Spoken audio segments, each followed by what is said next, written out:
Hello, hello, hello, and welcome back to the Awakening Philosophy Podcast. Some sound changes again today, trying to make my sound even better. And welcome. We have been exploring the map of human consciousness, or the map of our soul's development that we go through, that contains within itself all of the possible my camera's a bit high. All of the possible ways of thinking that human beings could possibly have, which comes along with, if you're in one of those stages of thinking, you will have a certain states of mind. So it also is a map for all of the possible states of mind or ways of being or emotional states people can be in. But also, if this is your way of thinking, it has to also include also how you think of yourself. So, giving us a kind of triad of self-identity. There's an image of yourself that's linked to certain states of mind or a way of being. That's also linked to a kind of worldview that you see through. Now, what we've been learning is the ideal way of seeing the world is to see it as it is. That is, without interpretation, without projecting what ain't there or leaving out what is. Projections and blind spots are the tools of interpretation. And interpretation is the functioning of belief. You have to be already carrying with you something that you are adding out or causing a blind spot. So to see what is there for what it is, understanding. So on this map of development of thinking that we go through, states of mind and ideas of self as well. So these stages of development, we're looking for the one that includes understanding as our ideal. Meaning all of the other ones are kinds of false belief that we carry and function through, causing our projections and interpretations. Now, understanding happens to be the third hypothesis, which is interesting. Now, what we've also been learning is that understanding is also the method for a purification of our beliefs. So there's a kind of catch-22 in our human development. That is the cause, by virtue of growing up as a human being in a house with parental figures who play the knowing role, even though they don't know. Try telling your parents that. So that's the nature of human problems, of course. An allegiance to a false belief that we cosplay the knower through. So because of that, that's the cause of human problems. That is the source of our beliefs and therefore our interpretations. But also, beliefs function in opposition to understanding. When somebody is functioning at a higher level of understanding, then they trigger those on lower levels of belief. Judge me by my haters, you might say. But that's an interesting catch-22 for us, because everyone has, to some degree, their own false beliefs about themselves that cause their problems. We have to do our best to do it anyway, to read anyway, to practice understanding anyway, in spite of the fact that our feeling states and our comfortable, habitual ways of being will tell us, don't do understanding. That's bad and scary, or you're not good enough. But also my old ways of being, the masks that I carry, I benefit from, so why sacrifice that? So there's a kind of catch-22 to moving from belief into understanding, or human ignorance, human problems, the cause of human suffering and injustice, to human excellence. Now, what we've also seen is that understanding is also the method for reaching the higher stages. So let's bring up the map. So there's our map, 9 stages. We've been looking at it as reference to what realm are you in? Are you in the realm of mind, or are you in the physical realm? There's our third hypothesis, understanding, which is the activity or the use of parts or the logos of mind. Mind existing beyond, prior to the physical world, and as the paradigm and cause of the physical world. So that's where all of the principles lie, like justice and beauty, etc. So the second hypothesis is that state of apprehending it as a whole, which is a spiritual experience, a blissful experience, beauty itself. The imitation of that kind of knowing is reflected in, of the two stages, model and copy, ousia and logos, there is also an ousia and logos of the physical world, beliefs, where you think you just know. You can't give the parts. You can't explain why Jesus is king or magic Mormon underpants are special, but you just know it in your heart. Belief. Fourth hypothesis. The fifth hypothesis, therefore, would be the activity that human beings engage in as a result of their false beliefs. Belief, by the way, if you understand, would you have to believe anyone? Therefore, all of the religions, all of the conservative movements, all of the capitalist billionaires in the Epstein class fight against understanding.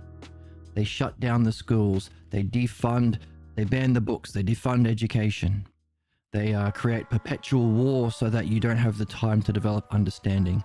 They put you in perpetual poverty. Oh, hello. Welcome, welcome.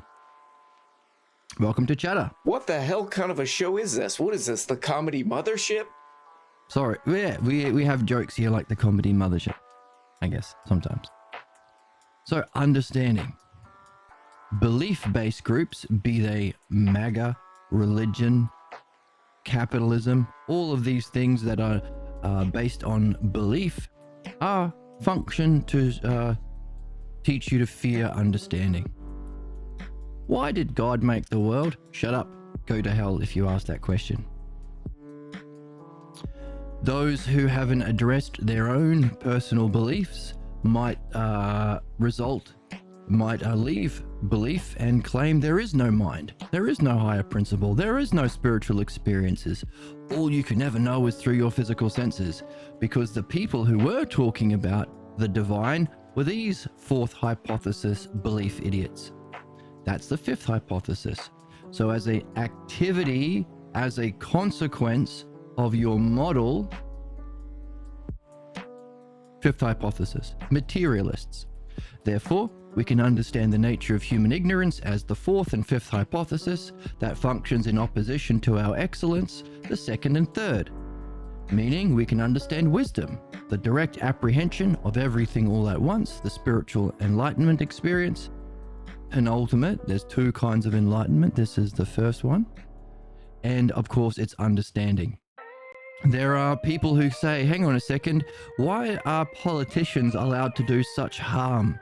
Why are they all idiots? Why are these politicians, why do they know nothing about anything? Yet they seem to claim a rulership over everyone else. What people who talk in that way are expressing what we see here. That is, every art requires a model. Let's add model to this list here. Model.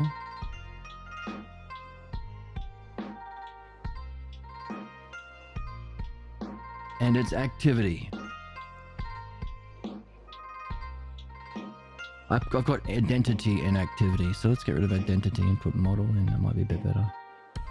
Identity is presumed. If you think that this level is the highest, you will identify with it, whatever stage you're at. So, by the way, does a doctor need to know the whole of the model of the healthy body? By the way, for him to be a doctor, him or her, does he also have to recognize the parts of that ideal body so they can engage in an activity that benefits the subject? Is it the same for every art? Does a mechanic have to have the same sort of apprehension for an engine? Does a pilot have to have the same thing for a plane? What are the only 2 or 3 professions where you don't have to show an understanding of the apprehension of the model? And you don't have to have any understanding of the parts? Politicians and religious people.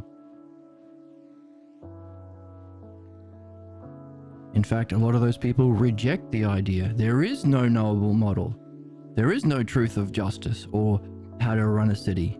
Or there is no truth about God. It's just whatever you believe. Scammers, grifters, capitalist kings and clergy, conservatives, capitalists, and clergy. CCC.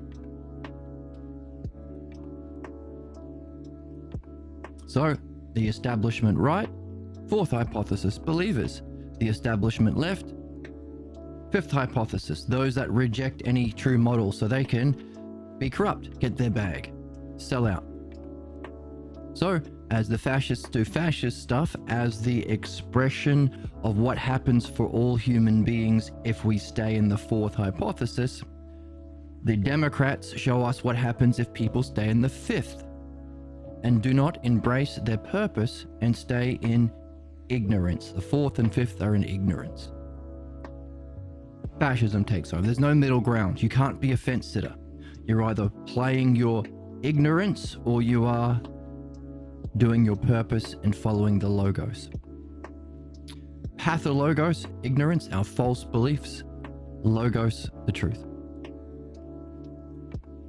Therefore, oh, and by the way, the conversation that's being had right now is even people who directly apprehend the nature of reality, the model of truth and justice, which can be understood as the 2nd hypothesis, even those people have to keep going. Because you can have a dialogue with them and ask them a question, hang on a second, does everything have a cause? Does every experience have a cause? Even the one that you have reached?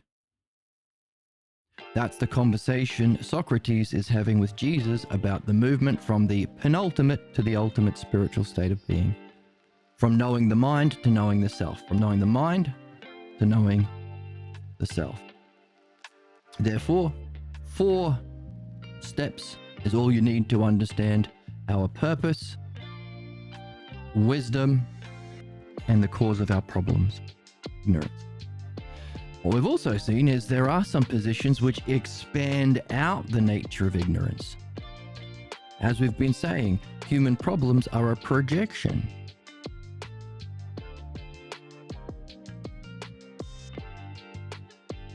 So the class of belief, we can expand out to the positions that are also defined by the opposition to those other positions. So all of these are, so if we want to expand the model, we can say, okay, let's make these 5 hypotheses. What happens if the self is? The first hypothesis is what if the self is in a transcendent way as the first cause and our final goal. But what if it exists? Second hypothesis. What if it exists and functions? Third hypothesis. What if it exists but we can't connect with it? The best we can do is imitate it in appearance, shapes and colors in the physical world. Then you've got people coming together singing Kumbaya to Jesus. Fourth hypothesis. What if there is a self that exists but the best we can do is activities? Not activities that unite us with the divine, but separate. The best we can do is choose our own activities in the physical world. You could also say, well, what if the self doesn't exist? What if there is no self? Or no mind? So any of these positions you could be in opposition to. I want to bring things together into a whole, but I think it doesn't exist eternally. It's not a discovery of the truth of justice. It's something we invent with our mind in logic. Sixth hypothesis. I think there is some activity of mind. So here we are. So this is how we use the map. What level are you in? Mind. Great. Are you talking about the whole or the parts, the model or the activity? I'm talking about the activity. Great. So you're either in the third or seventh hypothesis. It's like a game of guess who. Do you say that there is a providential use of the activity of mind that flows from the model of everything in order to providentially or beneficially intelligence and empathy care? No, I say that everything is relative. It's all a matter of personal opinions. Your perspective is different than my perspective, and my way of acting is different from yours. Everyone is entitled to their own beliefs and ignorance, and who's to say what's right and wrong? Relativism. So that's a mind in activity, but in rejection of the third, rejection of the logos. There's not a single true way of reasoning properly. It's just all a matter of opinion. You're in the seventh hypothesis, pal. So this is how we can use it to understand all possible ways of being, functioning, and ideas of self. This sort of person, well, seventh hypothesis relativism person, will say, well, no, yourself is whatever you want it to be. If you want to imagine yourself as a pixie fairy, then who's to say what's right or wrong? In other words, they're saying there is no self. It's in these categories of what if the self isn't a true objective thing. It's whatever you make it up to be. So that's where we are so far with this map called the 9 Hypotheses of Parmenides. Now we've been using that map to recognize what happens if you talk to someone lower down this ladder in a way that asks them to relate to a higher. Now, as we've just said, our purpose as human beings is to move from fourth hypothesis belief, which might manifest as any one of these other hypotheses.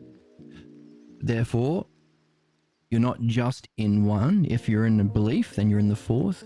That belief might be relativism, seventh. So we can develop a map of personality that incorporates more than one. That's what we have with the cube. But we haven't got into the cube yet. That's for later. Not in this book, at least.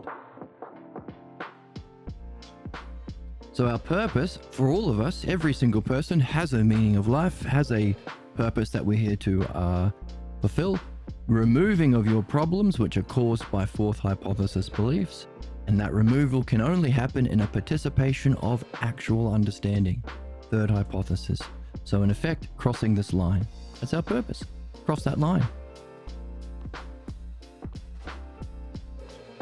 So what we've seen is, once you're in the activity, the true activity of mind called the logos, the activity called the dialectic, understanding can function to purify false beliefs. Understanding can perfect itself by understanding the model. This use of understanding of the model is called true philosophy. That's what philosophy is. It's not about opinions. It's not about beliefs. It's not about whether you like Nietzsche or whether you think Kant is a bitch. You could be a gooner. Okay. You can be a gooner. I'm eating the testicles of this bull, and I'm eating it raw. Raw bull balls. This is raw buffalo balls. Yes, and it's also not about eating raw bull testicles as a alpha brain podcast person might tell you. I don't want to eat a monkey. Like Joe Rogan. I don't want to eat a monkey. Who doesn't want to eat a monkey? I don't want to eat a monkey. These sounds. She's a moron. She's a bonked on the head individual, BHI. I coined that. So someone who thinks that is a BHI, a bonked on the head individual. From the ground efforts started with a lot of people that didn't feel like they could do anything about it, but they tried anyways. But we'll try anyway. Right, Emma? Making ice cream is a good and courageous thing. Also true. So, true philosophy is Not eating bull testicles, but using your understanding to reflect on mind itself as a whole, which is the model for understanding. All of the pieces you use for understanding, whole and part. I want to understand this chicken. It's a whole chicken. It has parts. Where does whole and part come from? Doesn't come from the physical world. You never see Mr. Whole walking down the street. Hello, Mr. Whole, how's your day today? Never happens. You do see whole and part as adjectives. You see beauty as adjectives. You see justice as adjectives. All of the adjectives we see in our physical world, we can apprehend directly as nouns or substantives, as aspects of pure consciousness or divine luminosity, the second hypothesis. So as you understand that, you're engaged in philosophy or metaphysics, which is another way of saying the meta of physics, or beyond the physical world, the realm of mind. Now, if you make a story to explain those principles, to make it easier to understand, that's theology. Theology is a personification of these principles. Believers take it literally. Human ignorance is to take it literally. Oh yes, there is a God in the sky with a beard, and he wants me to kill all the Muslims, or he wants me to wear my magic Mormon underpants. That's the nature of human ignorance. To take literally, theology is what believers use to scam people. Scammers, grifters, religion, conservatism, capitalism. God wants you to give me the money because whatever, the magic hand of economics. So, understanding can be used to purify the root cause of all human ignorance and suffering. Individually, the problems you face. Collectively, the problems that play out when these people have power in society. Again, capitalists, conservatives, and clergy. We can solve those problems and put an end to human suffering and injustice through the use of understanding. We can perfect our understanding by reflecting on the model. And that also is a kind of meditation because it's a preparation to directly experience it. Focused, sustained concentration in an open and curious way, using the height of your vision and also the height of your understanding. The thing that makes philosophy the greatest spiritual tradition, because other spiritual traditions don't have understanding. So they're living out a part. They just imagine, or they just focus on a candle, or they just focus on a mantra or whatever. So understanding is also can be applied to the mind to perfect your understanding, to learn the art of philosophy. It's also the spiritual practice. But there's one more thing that we are learning from this dialogue. Just as Socrates is talking to Jesus about his second hypothesis experience, so too can we use understanding to reflect on our peak experience, to wonder about its cause. Everything has a cause. Even mind has a cause. Even this peak experience of mind has a cause. And the second part of that dialectic we see from Socrates, the cause is superior than its effects. The cause is prior. It's before the effect.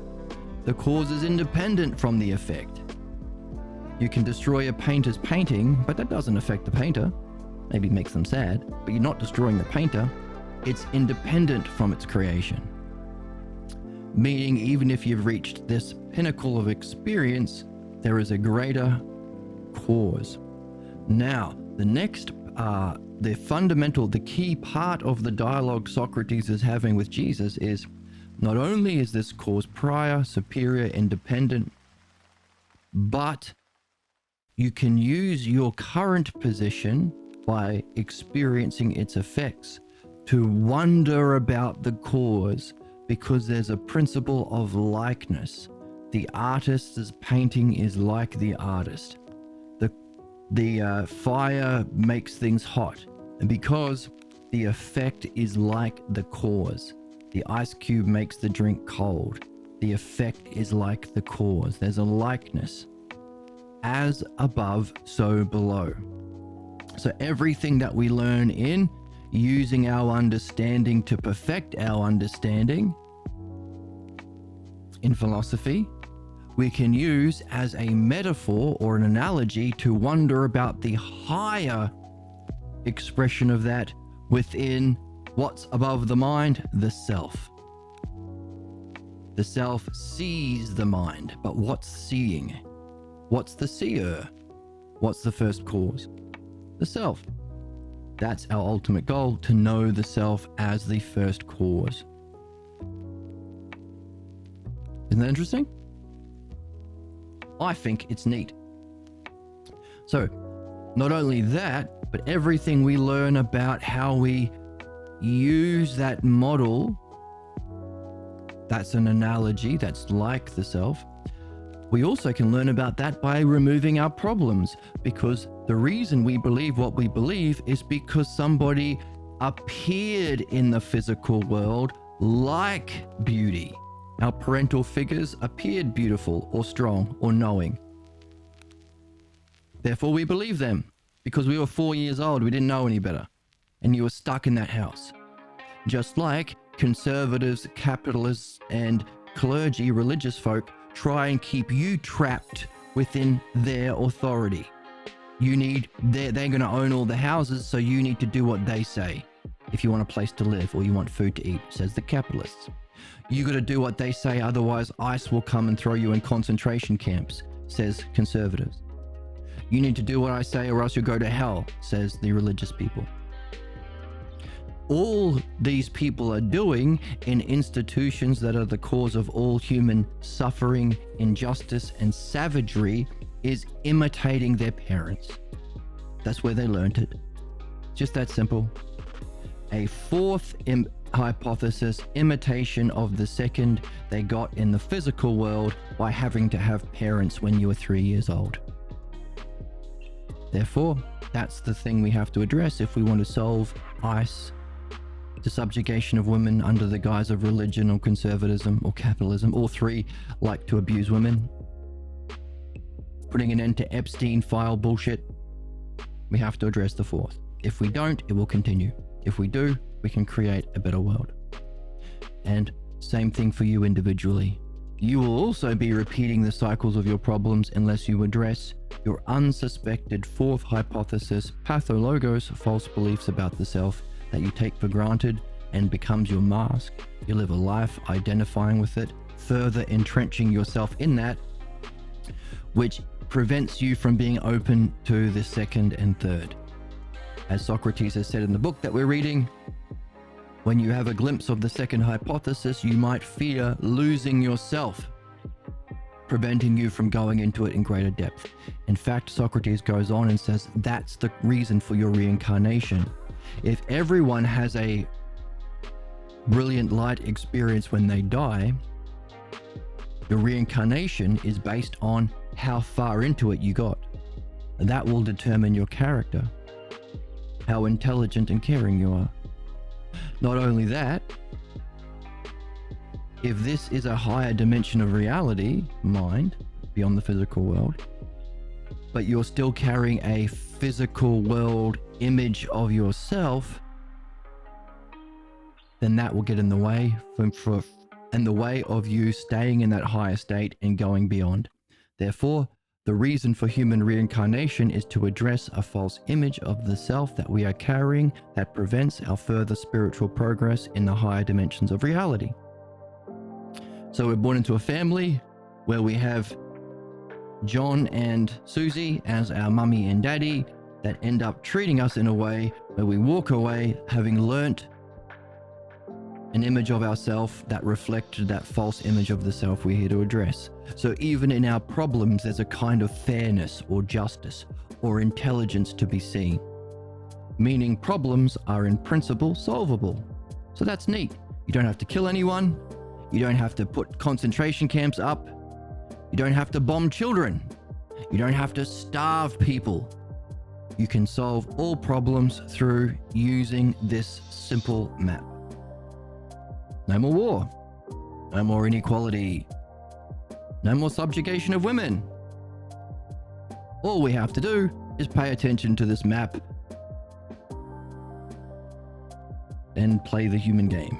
That's just that easy. Why don't we do it? The catch-22 is, to do this takes character. Or as our sound drop says, this guy had to admit that the people in his life who helped convince him to be a conservative in the first place, parents, clergy, other authority figures, were wrong. Not only was wrong, but lied to him, and that he fell for it. All of that takes so much courage and character. Courage and character is required because your loyalty to an unsuspected idea of yourself that you take for granted, that has become your mask, your states of mind or feeling states that you're familiar with, and you're loyal to your functioning, the way that you act, the roles that you play in the world, that's your problem. A loyalty you don't even know it's not real. You take it for granted and you think you benefit. You don't benefit. You may have benefited in a survival sense in your family, but you don't benefit anymore. Your problems are a solution that no longer apply. Also, the fourth and fifth hypothesis teach a fear of mind. Enlightenment experiences are the devil. That's why you can't read Harry Potter, says the Mormons or whatever. Understanding is the devil. Understanding is heresy. You can't go beyond Jesus. You can't go beyond Abraham. You can't go beyond Moses. That's heresy. Bullshit. Fucking bullshit. But you're too young to know better, and everyone in your house thinks this way. So you walk away with this fear of your higher self. Now, what's interesting is that fourth hypothesis, or any of the other ones, now they're all beliefs, so they're all going to be fourth hypothesis, but it could be a materialism, or let's say nihilism. That's the ninth hypothesis. You reject even the fifth. Even the physical world as parts you reject. There's no meaning. There's no meaningful activity. It's all just pointless. Black-pilled nihilism. That's based on a false belief. But you will think of yourself as nothing. Your states of mind will all be depressed and lonely and isolated. Your functioning will be, I don't know, become an incel or whatever. What do black pill people do? You can be a gooner. They just be a gooner. I think it's so awesome. All right, maybe. Maybe not. They're completely lying to you. They're completely lying. Completely lying. It's better to hum in the sink than to sink in the cum. That will be your religion, maybe, as a gooner in the ninth. But notice, any of these positions, now again, you can just take the first five, that's enough. You could expand it out further to include the negative set if you want. Either works. But any of these triads of self idea of self, state of mind and functioning, reflects the ideal, which is this as the self, this as the ideal state of mind, and this as the ideal functioning, the first, second, and third. So once you cross this line, you don't have to leave them behind. Of course, you leave behind your false beliefs. And of course, you leave behind your false activity that opposes the logos. And of course, you leave behind nihilism, materialism, relativism, and any identity with isms itself. 9th, 8th, 7th, and 6th. But you don't leave behind the third. You don't leave behind all of the work you've done in understanding, learning how to think, learning how to dialogue. Because this would be the ideal functioning. Now, as you learn to function in this way, learn to reason through your problems, to find the root cause, address them with the logos, free yourself from your problems, verify it through experience. It's not a belief. It's the only form of psychotherapy that's been empirically validated by empirical studies, because of course it is. It's addressing the cause of human problems. We are reading the Orange Book, or we have been. We've taken a pause to read this book, but all of those validation studies you can find in the second half of the Philosophical Midwifery book, sometimes called the Orange Sutra.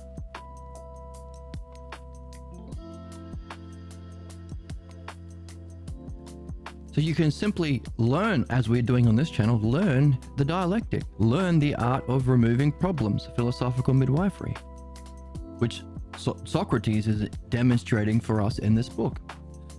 But if you have an experience of divine luminosity, an out-of-body experience, or an experience of eternity, what, are you going to not understand anymore? You're not going to help? You're not going to address your problems anymore? You're not going to help others address their problems anymore? And also the dialectic, the third hypothesis, is how you understand your dreams. What, are you going to ignore your dreams? Of course not.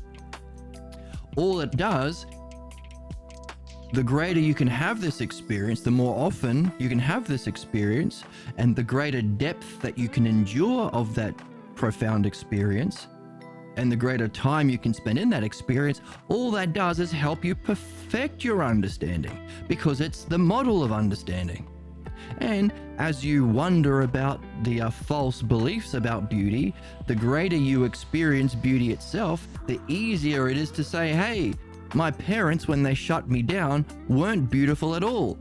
Hey, my parental figures, when they said this was the truth, weren't true at all, because I've experienced the truth of reality. I've experienced the model of beauty. I've experienced justice. Those guys, those jabronis weren't just. Now, very, very easy to see in everyone else's family. Look at the people next door. Do you think those parents know everything and are so beautiful? Look at the people in the crazy religion down the street who wear the hijabs or whatever. Do they know everything? Of course they look stupid and ignorant to you, not to their kids. Look at the people in the crazy religions over there, the other side of the world. The Mormons with their magic underpants and their sexy soaking. It's sad. And I'm sad for you. We're sad for them. Do a poggers. And we need them to do a poggers. I'm eating the testicles. Gooner. And they're a guna. They're doing a guna when they are soaking. Very easy to see in everyone else. Takes courage and character to see in yourself. Why is that, Oracle? No, you're not the one that's meant. People don't logic their way into personality maxing. Requires you to look inward on a deeper level, and it's harder to fix because then you have to make fundamental changes to who you are as a person. And it's because it feels like a much more core component of themselves that they don't want to change. Like, it's like, well, then if I change this, who then I am. Because it's your particular upbringing, family, ways of being, beliefs and roles that you derive your identity. That's why it's harder to see. You take it for granted. It starred in all of your fantasies your whole life. It starred in all of your daydreams, all of your night dreams, this character that you've been identifying with. So, easy to see in everyone else's crazy parents, religions, whatever. Takes courage to apply that to yourself, but that's what we're here for. So, you don't leave behind understanding the third hypothesis. The better you understand the model of mind by experiencing it, blissing out, dwelling in the isles of the blessed, Socrates calls it. You just have a better state of mind. And if you're able to, so what are the three functions of understanding? Removing your beliefs, perfecting the truth of the logos and your experience of it, but also going through that to reach its cause. Something which is beyond experience, or using the Venn diagram, if we have whole and parts as necessary elements for reality, everything is a whole and part, or same and different, these are the self logos, the Lego pieces or building blocks of thinking and understanding. Out of time and in time, then we're looking at the part of the Venn diagram that's not a whole of all parts. That's second and third hypothesis. To have your state of mind as the whole and to function through the parts in a providential way. Are we studying or teaching? We're reading. We're reviewing everything we've been reading in the book that we're reading here today. This one. We're close to the end. Socrates has outlined that there is a model for understanding all human souls, all stages. The book is called Socrates and Jesus, a Dialogue in Heaven. It's a banger. You can find a link to the PDF below. We're about 155 episodes in, and all of the past episodes are on YouTube. And if you dig it, you can join the Discord. But so Socrates has outlined, hey, you are a human being. You're in the physical world. All about the book. The last 155 episodes have been about the book, and also learning how to read. We're learning how to read in a new kind of way. At school, they say, what does this book mean to you? What does Harry Potter mean to you? And you can say, any old bullshit. We're learning how to read without interpretation. What happened? Held a message for a reason. What's this bot doing censoring my chatters? What happened? Allow a post to chat. Sorry, what happened here? Possible ban, evader monitoring. What? Allow, what happens? Oh no, it was spam. It was a spammer. My bot was doing good. I mean, there is just AI all over this thing, man. That was just an AI thing. And this is spam. It was a spam. God damn it. So what we're doing is we're learning how to read without interpretation. So when somebody says at school, what did Harry Potter mean to you? Then that's asking for your stupid ass beliefs. We're not interested in beliefs. Why? We want to see what the author is saying. Beliefs, or projecting your beliefs onto what's there, is called projection. Leaving out what's there to be seen is your blind spot. We're learning how to read this text in a new way that is not interpretation, but to see what's there. So in learning to read, we're learning the third hypothesis, understanding. There's a model to understanding called the dialectic that allows us to read. Socrates is also demonstrating the dialectic in his conversation with Jesus. We are seeing that, hey, what's the functioning from it? What's the cause of interpretation? Beliefs. Fourth hypothesis. Where do you get your beliefs? From your physical world appearances. What kind of appearances? When mummy and daddy appeared to be the whole or model of mind. They appeared beautiful or loving or knowing.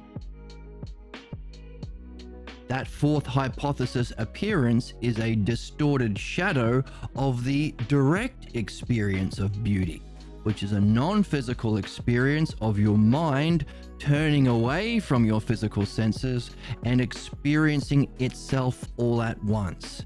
That's a peak experience. Some people have it through mushrooms, some people through yoga, some people through dancing, some people in near-death experiences. We are preparing ourselves for that experience through learning to read or understanding, learning to think properly. What gets in the way is our beliefs, the imitation of that from childhood. That's what we carry. Believing someone else, not understanding for yourself. That's the fourth hypothesis. Notice physical world, the level of whole or model or ousia, not the activity. Notice there's a model and an activity in the realm of mind, in the realm of the physical world. I was asking, are you trying to learn this yourself by practice, or are you teaching the viewers? Well, we're learning to read as we go. We're learning all of this as we go. It's in the book. The book's a banger, perhaps the greatest book ever written. It's a goddamn banger. It bangs so hard, your grandchildren will have CTE. So we're reviewing it. We're putting together 150 episodes of reflection, careful reflection of this book. And we've pieced together, there is a map of 9 possible ways of thinking, functioning, that are associated with 9 possible feeling states or states of mind. That's beautiful. Oh, thank you. 9 possible states of mind. And by the way, possible ways of thinking about yourself. Giving yourself a triad. An identity of self, states of mind that empower you, and activity. By the way, this triad is a fundamental triad in everything. Some kind of existence, some kind of power, and some kind of activity. That's the threesome of self.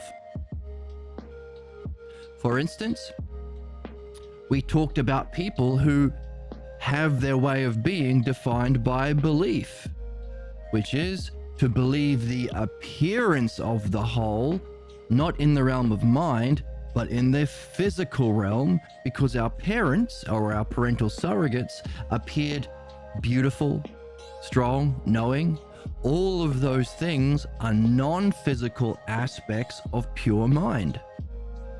So beauty itself, justice itself, truth itself are all aspects of mind as a whole. The study of those things is metaphysics or true philosophy. It can be hard to remember those principles or those aspects of that.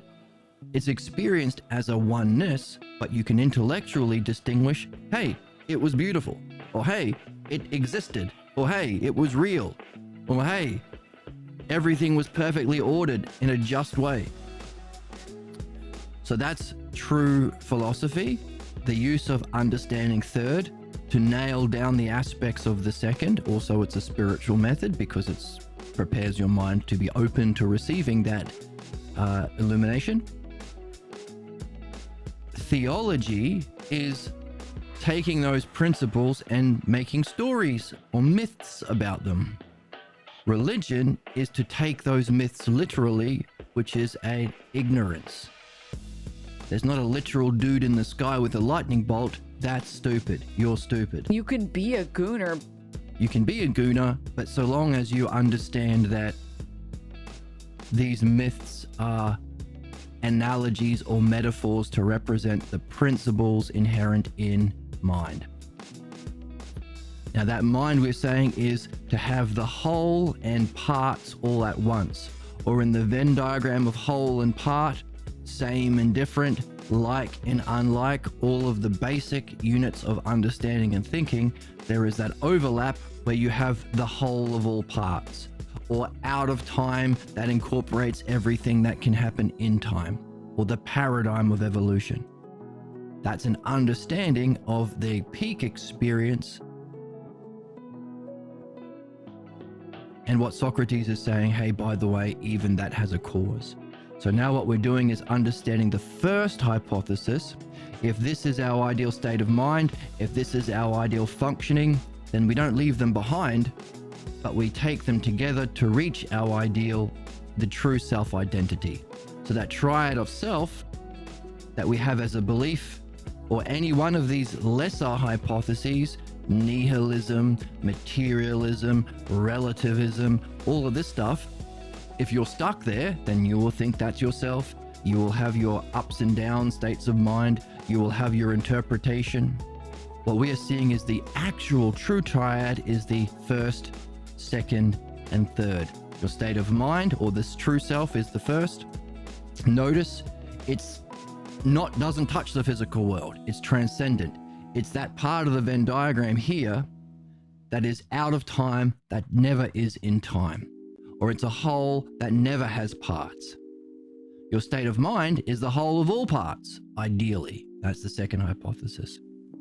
And what we're seeing is to have this conversation, both understanding the nature of all human problems and ignorance, understand the nature of our excellence and wisdom, and understand that even our ideal functioning of understanding can be applied to our highest peak experience to go beyond to its cause. That is the most challenging dialogue to have with anyone. We're seeing there's a principle that if you talk to someone who's in the 7th about the 6th, it can be challenging. They might get pissy. They might try and lead the conversation. They might try and get butthurt. They might try and throw personal insults. They might even try and kill you because you're asking someone to relate to a level of reality that's beyond their scope. Therefore, you have to be open-minded and curious in your state of mind, and you have to be intelligent in your understanding. Otherwise, you'll be a little bitch. Now, the conversation Socrates is having with Jesus is that we're seeing Jesus having a bit of a hissy fit.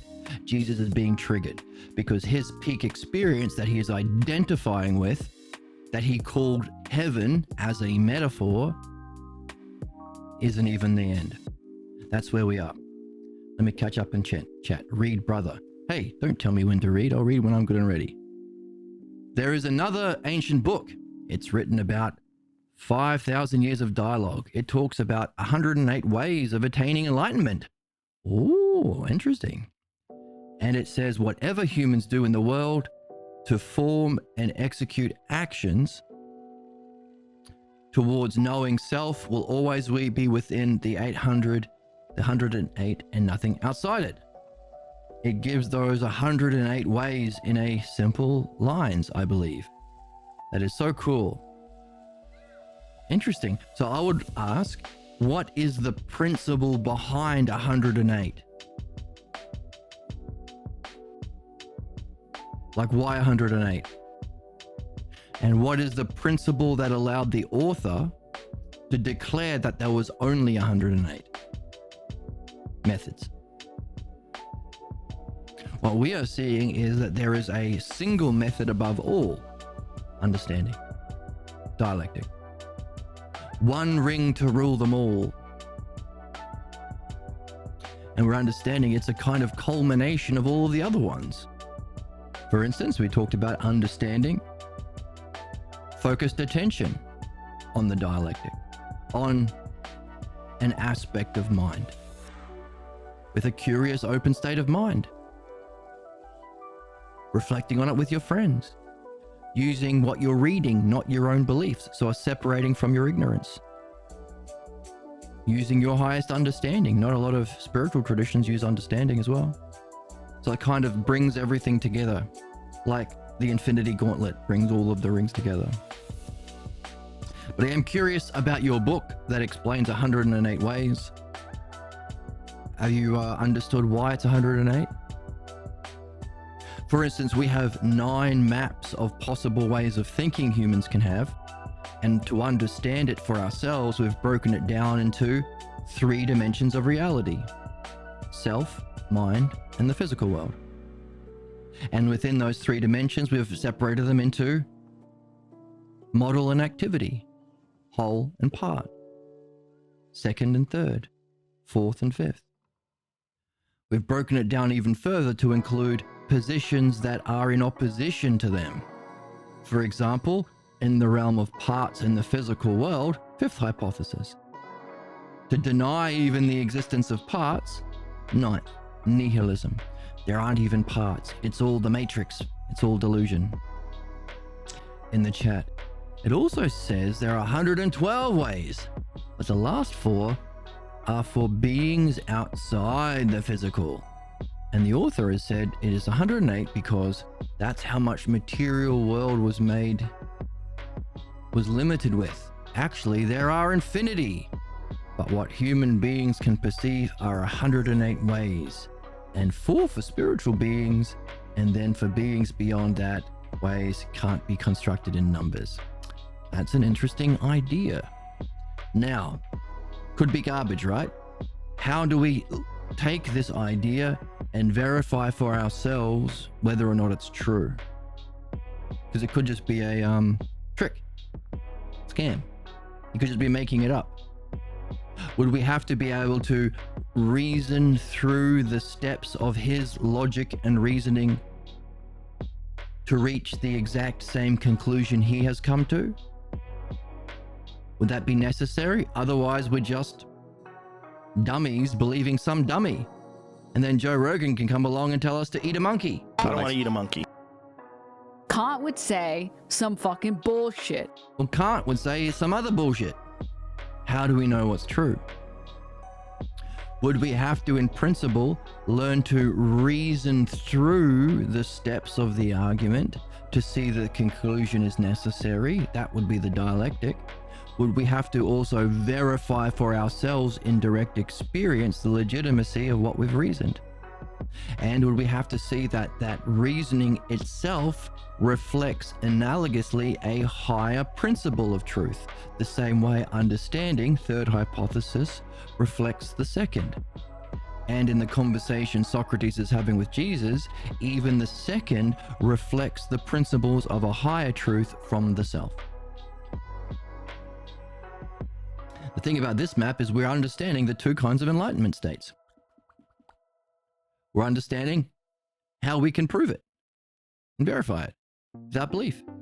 And by reading this book, we're seeing how we can use this understanding from whatever experience we have had of the whole of all parts, or the whole that transcends parts, the self of the mind, use that as the model or paradigm for our state of being to function through the third hypothesis, understanding in a way that benefits anyone at any time, in any place, be they spiritual beings, be they aliens, or be they Jesus Christ himself. We're also learning the dangers that come along, because at every possible time when you're asking someone to relate to a higher position, you're asking them to be open and curious. They're at the stage because they're taking their stage literally. I'm in the 8th. I'm a materialist. My daddy was a materialist. My friends are all materialists, and I'll fucking kill you if you say that there's a better way of being, says human beings when they're in their problem. Therefore, we're also adding to these 9 steps the 10 ox herding pictures of Zen Buddhism, because they talk about how you go from having a glimpse into the next level and how you go about developing mastery, integration and mastery of that next level so you can progress and jump into that level. So while there are 9 stages, there are 9 steps, there are stages of development that we can map out within the ox herding pictures. But also, as we said, it's not a matter of just knowing the truth. There are 2 aspects that we are here to master as human beings. There are 2 uses, balloons. 2 fundamental aspects that we master in the art we're here to master as human beings, the dialectic, addressing the truth and purifying the false. So at every possible stage, we have been asked by Socrates to make a similar map to these 9 hypotheses, but for our counterattacks or interpretation. So whenever you're asked, and how it exists with different forms, but same action of soul. Ooh, yes, nice. I don't quite get what you're pointing at, but the sentiment of understanding it as a principle and being able to apply it to different souls, either if they're at the same level or analogously, I like that. We're talking to each other today, or talking at each other today? We're talking to each other, I think. How are you, Sus? I'm eating the testicles of this bull, and I'm eating it raw. Have you eaten your raw bull testicles for today?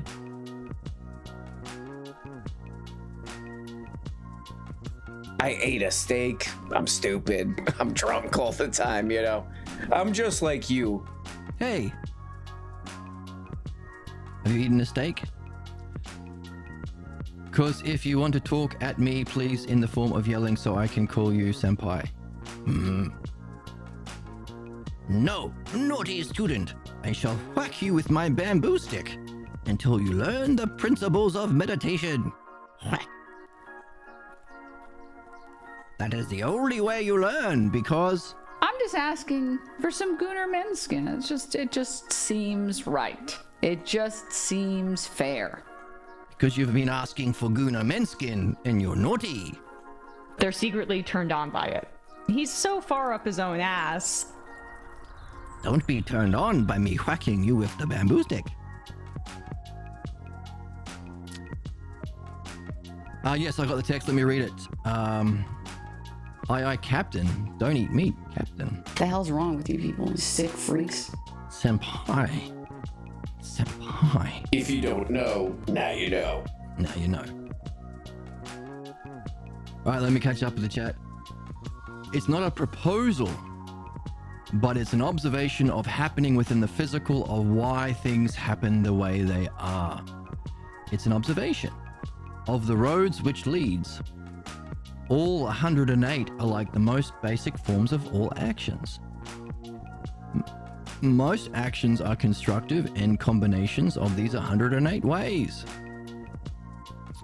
And the thing that I'm pointing out is that it isn't a mythological idea based on imagination, but simply observation of what happens in every action and where love exists in every action. Love.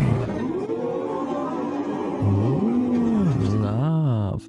From the ground efforts started with a lot of people that didn't feel like they could do anything about it. They tried. So we try anyway. Oh, very handsome and or pretty.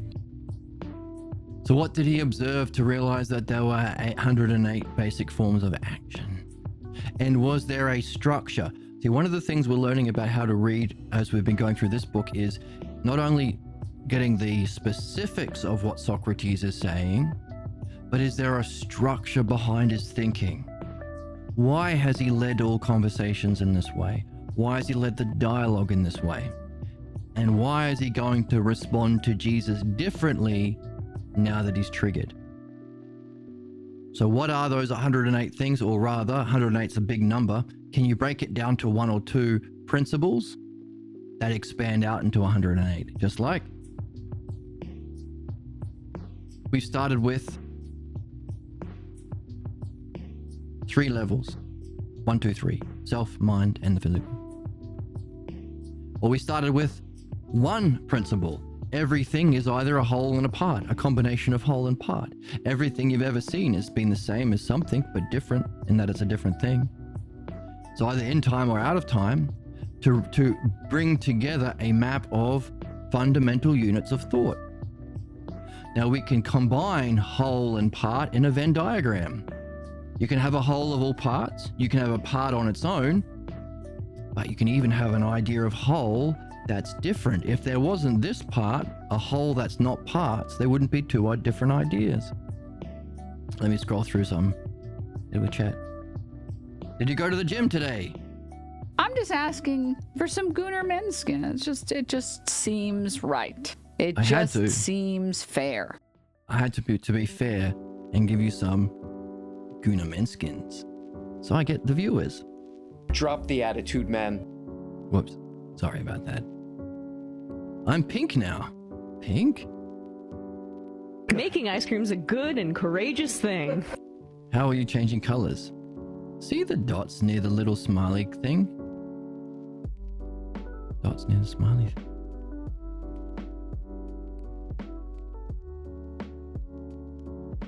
See the 3 dots? Click on your chat identity thing. Do I have one?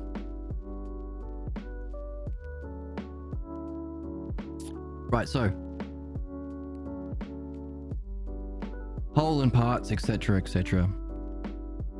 The whole that transcends parts gives us a way of understanding the self, blah, blah, blah. So I've gone through it a few times already today, but we're breaking down a way of understanding those 9 hypotheses of Parmenides. Now, we can go into the book now that we have a Balboa translation of the Parmenides, and we can read each of them because Parmenides breaks down each 9 of them one by one, using those same terms, whole, part, same, different, etc., etc. Same terms, different relationships. Same logos, he says. These are the 9 different ways of looking at those same objects, or those using those same building blocks of understanding. But when you introduce someone to a new idea, they respond in a different kind of map. Just as we have 5 hypotheses, ignoring the 4 oppositions, we also have 5 different ways of interpreting.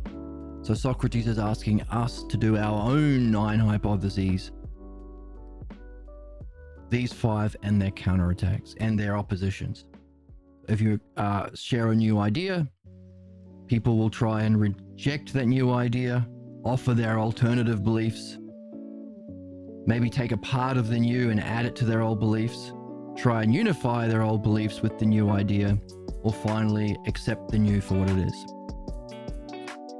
So at every stage of those hypotheses that we go through, there are these integrations that we can map with the ox-herding pictures, and of course, there are these responses. And we want to see which of these Jesus is doing, because Jesus has reached the level of second hypothesis, divine illumination. That's his peak experience. He's doing his best to understand it with the third. He's learning how to understand from Socrates. He's doing his best to remove his false beliefs. He is, for the first time in his life, learning about the nature of belief and how belief is our problems and how belief is from childhood and how our beliefs are venerated through religion and how our beliefs have to be purified. Otherwise, we will make sense of our peak experience with our beliefs, which will cause disaster. So we can see him in those primary hypotheses. And now Socrates is asking him to relate to even the cause of his peak experience, the self, and Jesus is being triggered. That's normal. Everyone is triggered with a new idea to some extent. Only a very, very small few group of people, rare exceptional birds, approach new ideas with intelligence and open-minded curiosity. Most people would be one of those 4 counterattacks, just like how we want to be the self, which is the ideal, but we have these 4 different responses on our way to the self. So the same pattern that underlies reality, the dialectic: definition, demonstration, division, and conclusion. The same structure that's informed how Socrates has been talking to Jesus, gives us these 4 hypotheses along with its ideal, the first. We're using the same structure to understand the kinds of counterattacks or interpretations that we face as human beings when faced with a new level. As a philosopher, as someone who wants to be a good person to our loved ones and our fellow man, we have to learn how to navigate both the hypotheses of the logos as we develop the map of soul's development, including an understanding or a knowledge of the ideal. This is the ideal self. All of these, even people who've experienced bliss and enlightenment, that's not the end. Jesus. We need a model of these hypotheses to map our development of the logos, and also a similar map of our pathologos interpretation, because humans have to deal with both. Therefore, 1 art, the dialectic; 2 expressions, the logos and the pathologos; 3 aspects of self that we end up identifying with based on your level: yourself, your mind, and your functioning; the ruler, the power, and the activity; your image of yourself, your states of mind or feeling states, and your functioning, your interpretation or understanding. And 4 maps. The hypotheses as a whole, including the ox-herding pictures that talk about what it's like to transition through it. Those are the 2 maps for the logos. And of course, Socrates is asking us to do the same for interpretation. How humans respond negatively to new ideas. But we can progress as we progress through these 2. giving us an understanding of the highest functioning of philosophical thought so far in humanity, the map of soul's development, incorporating the highest functioning or the highest creation in spirituality, the closest thing to a map in Eastern spirituality, the Oxherding pictures, understanding why it's the paradigm, why it's the peak we've reached, and how we can contribute to the history of philosophy, the history of human development, to add to it by including its complementary pair, interpretation. That's where we are. We're also learning how to be philosophers ourselves, because Socrates has to deal now with not only understanding where Jesus is at. So last couple of episodes, we've been looking at how we can understand what level anyone is at, what level Jesus is at, what level Kimmy is at, what level Mummy and Daddy are at. In order to be a good person, you have to recognize where someone is at. You also have to recognize what might be a move they can make. Maybe you can move from the 8th to the 7th, or maybe you can jump over to the 4th, or maybe you can jump to the 6th. Maybe moving from the 8th to the 3rd is a hard movement. We haven't gone into that in great depth, but we have been wondering about the possible movements you can make. But also we've been wondering about what happens when you trigger someone. What happens if you've been talking lovelily with someone along the way and they've been open and curious and wondering, but all of a sudden they throw out everything you've learned. Everything you've come to in this conversation's out the door, and they start being a dick to you, threatening you, calling you names. How do you help people over that block so they can actually learn and not get further entrenched in their bullshit? We don't want to hurt people by having conversations with them. We want to help them progress. That's where we are in the chat. Where we are in the text. Let me catch up with the chat. 3 dots. See this dots under the smiley thing. Click on your chat identity. Also, talked more to my ex-husband about divorce. They're completely lying to you. Yeah. They're completely lying. I think we came to terms about it. Just having one of those days. I'm eating the testicles of this bull, and I'm eating it raw. The days where you have to eat raw bull testicles. We came that I didn't argue or fight with it, just quietly letting it be and over with. Hey, maybe you can have fun listening to his words that depict his highest vision and recognizing what hypotheses he's at. Maybe he's at a hypothesis that conflicts with the one that you are moving into.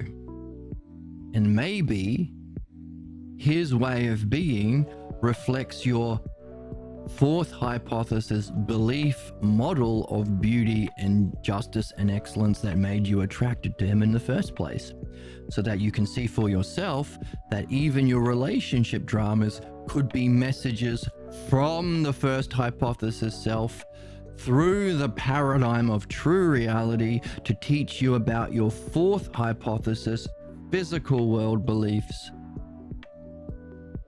about beauty and justice that you are here to understand and resolve as your reason for reincarnation.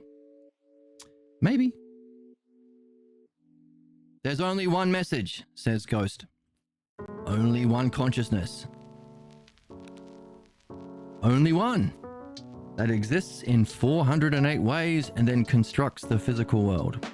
It's like one where pure consciousness is.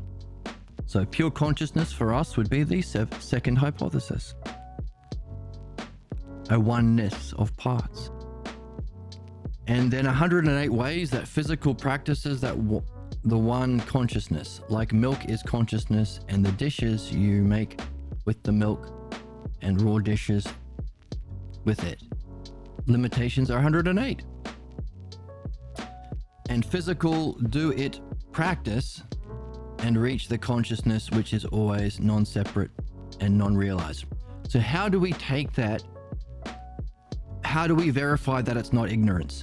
Like maybe this guy is crazy. Maybe this guy... It's better to come in the sink than to sink in the cum. Always says that to us. which was a bit weird. Jesus Christ, Emma. Jesus Christ.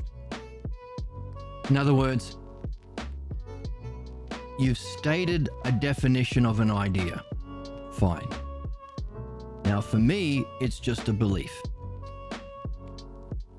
If you can demonstrate how this is the case, I might be able to see why what you're saying is true.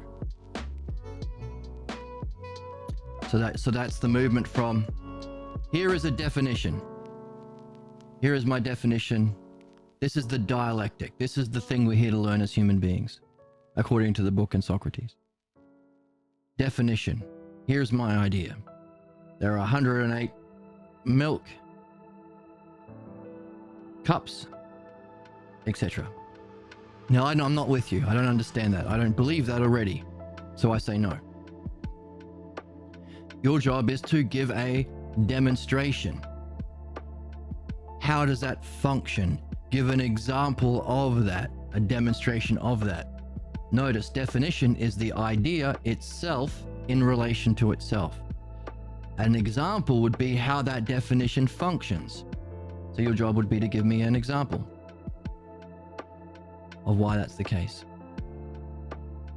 If I can see it, neat, on to the next idea. If I don't, you would have to break it down into its divisions. Division. Others to other others. What are the steps of reasoning that you can go through to prove that it must be true? Or alternatively, if you take the opposite, if we follow those states of reasoning, an absurdity follows, and we can have a good joke. That's comedy, by the way. Showing the absurdities that follows if you don't take that position. Therefore, from those divisions or reasoning, we can come to a conclusion. That's understanding. I've seen the steps, I've seen the conclusion, or I've seen the absurdity if it doesn't follow. Therefore, from these, I can derive a single other, or a single idea, or principle.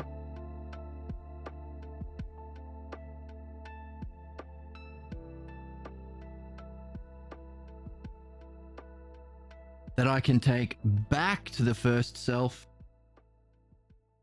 the first definition, or other back to self. That's conclusion. So I end up synthesizing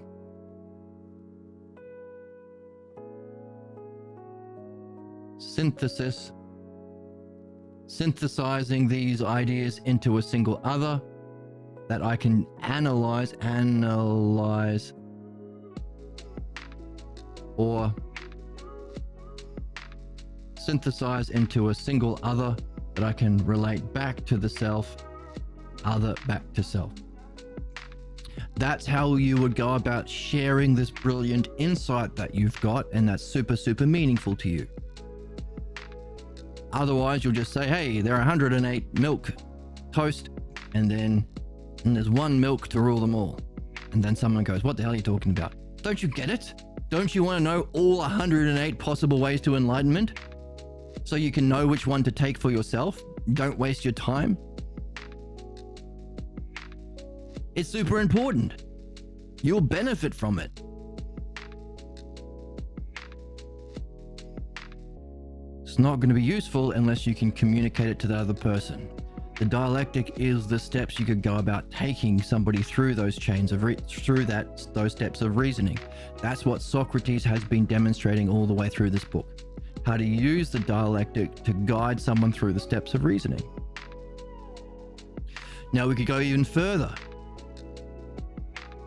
and recognize, hang on a second, as we go through that process, there might be moments where the person gets pissy at you.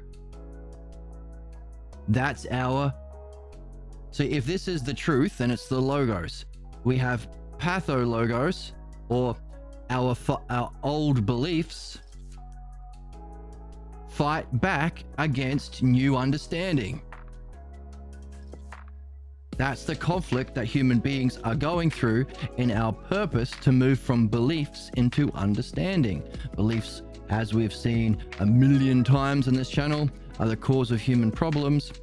But our purpose to go from beliefs into new understanding is a kind of drama or conflict we go through because our old beliefs fight back. So that's why we have to understand the pathologos beliefs counterattacks or interpretations. Let's get rid of that into here. Old belief interpretations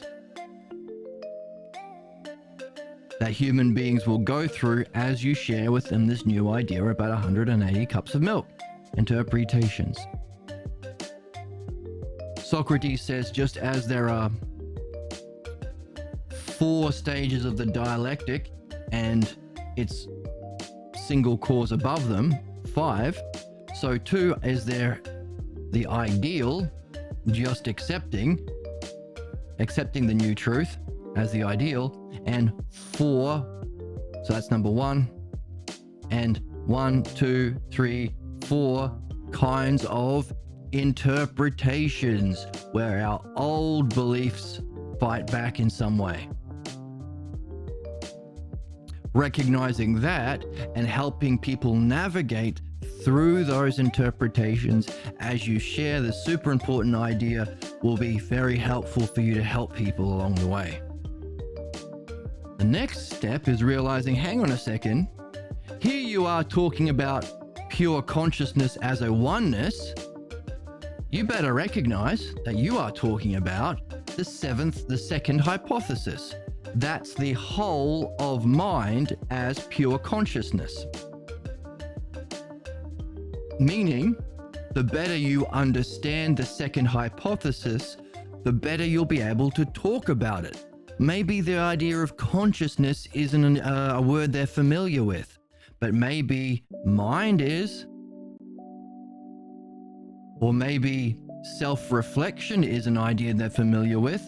So if you recognize the nature of mind is consciousness, but its nature is turning about upon itself in pure self-reflection, and if you've even got a word for that, ousia, the more you understand this, the more you'll be able to tailor your language to fit the other person, to better communicate your idea. The more you're able to see how all of these stages are an as above, so below reflection of the prior stages. Hey, mind is a reflection of self because self reflects itself into existence and then sees itself like you see yourself in a mirror. Your mirror is similar to you, but your left hand is your right hand, so there are some distortions. But also your reflection doesn't have your intelligence, doesn't have your dreams, doesn't have your will, doesn't have your moxie. So your reflections, or any reflection onto a lower dimension, loses some vital elements. But there are some that are the same. So if you're here talking about pure consciousness as the second hypothesis, and they're down in the physical world, the better you understand pure consciousness or the second hypothesis, which is what we do on this channel. That's true philosophy. The better you can create analogies, like you used an analogy with milk, that's a good one. You might find out that they're a basketball player. You might use a LeBron James analogy to talk about how what you are seeing in the second hypothesis is like, but not the same, some different, analogous to their position down here in the physical world in one of these 4 down here. Next, the better you understand all of these positions, the better you can understand where they are at. You might be in the second hypothesis talking about pure consciousness, but they might be all the way down in the 9th, nihilism. Not only do they reject mind, they reject even the conversation you're having. It's going to be hard going through the 4 stages of the dialectic we went through, dealing with the 4 kinds of interpretations people may have, when introduced to a new idea?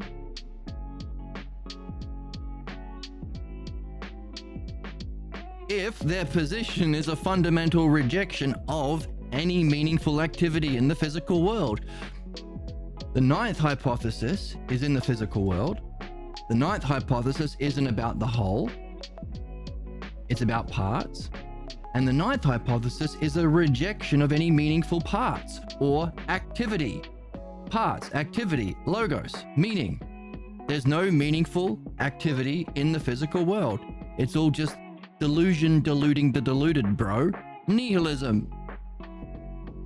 Therefore, being able to recognize with this map, not only your position so you can better understand it and communicate it, not just as we did just now, the third hypothesis, dialectic, how you can communicate your vision to them, but also understanding where they're at, because that might be too big a jump for them.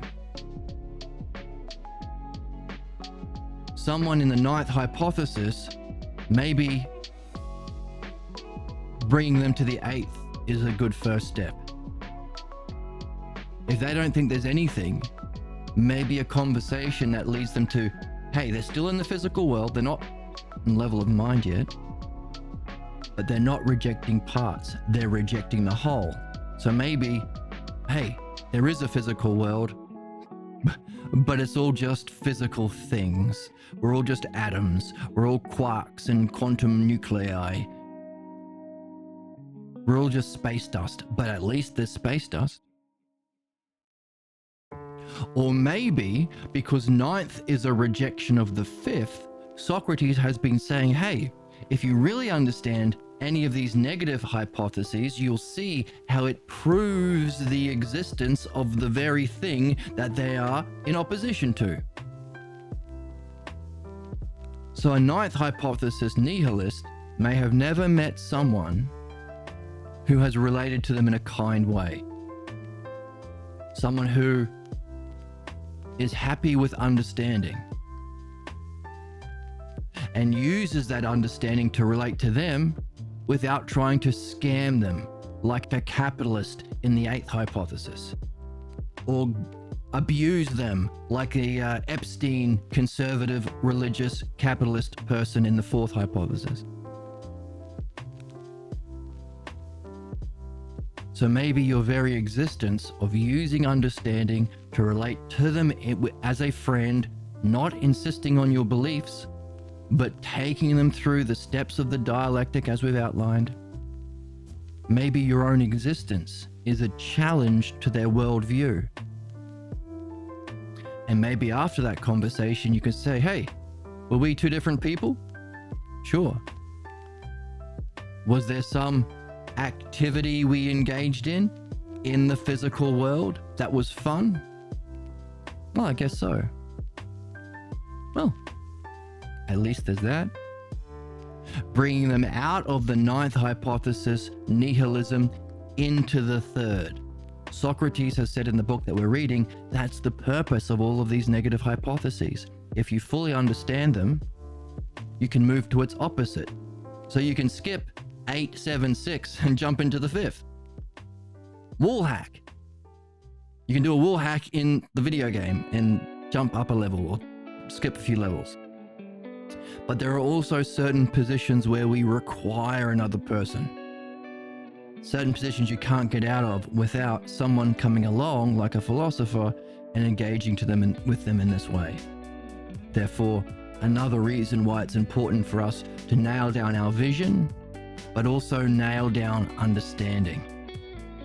The understanding has those definition, demonstration, division, and conclusion categories, but we can also apply that same structure of thought to outline all of these possible ways.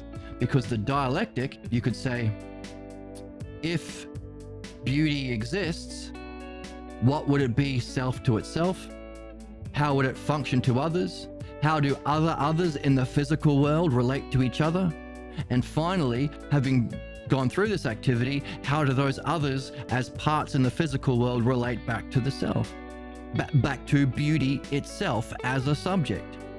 Now, the dialectic also has what if it doesn't exist? So you have to go through those same 4 categories. What if beauty was just an illusion, or just in the physical world? What if beauty was just in the eye of the beholder? Then you have to do, what would it be? An illusion? How would it function? Tricking animals to have sex with the sexiest person to give good offspring?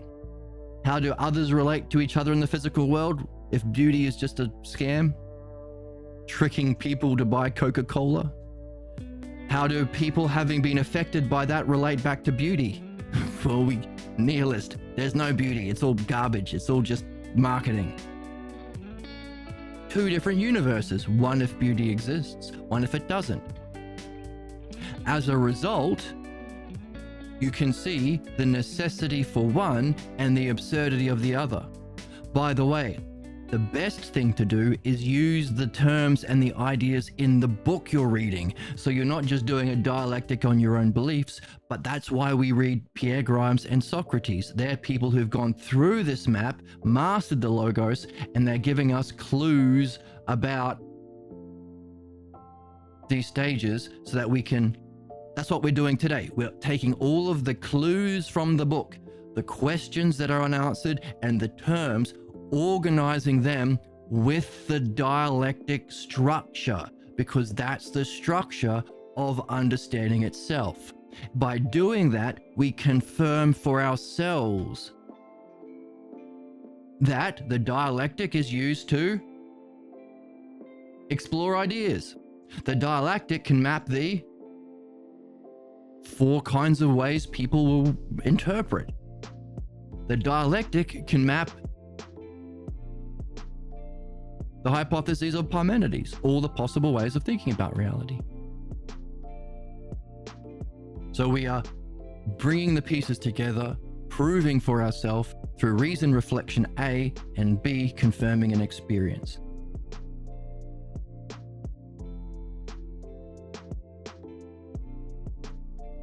And now we're seeing what happens because Jesus seems to be triggered. He's being asked to go from the second to the first, and he seems to be spazzing out a little bit in the book. I have a sickness for the thickness. It's a sickness for the thickness. I'm going to get you. I'm going to find you, and I'm going to get you. So, let me catch up with chat. I'm blue. I'm blue. If I was green, I would die. If I was green, I would die. If I was green, I would die. I'm blue. If I was green, That's a song. Daft Punk, I believe. That one's perfect and exactly the case. Thank you. I'm not myself today. Oh, if you're not yourself, who are you? Which of these 9 kinds of selves are you identifying with?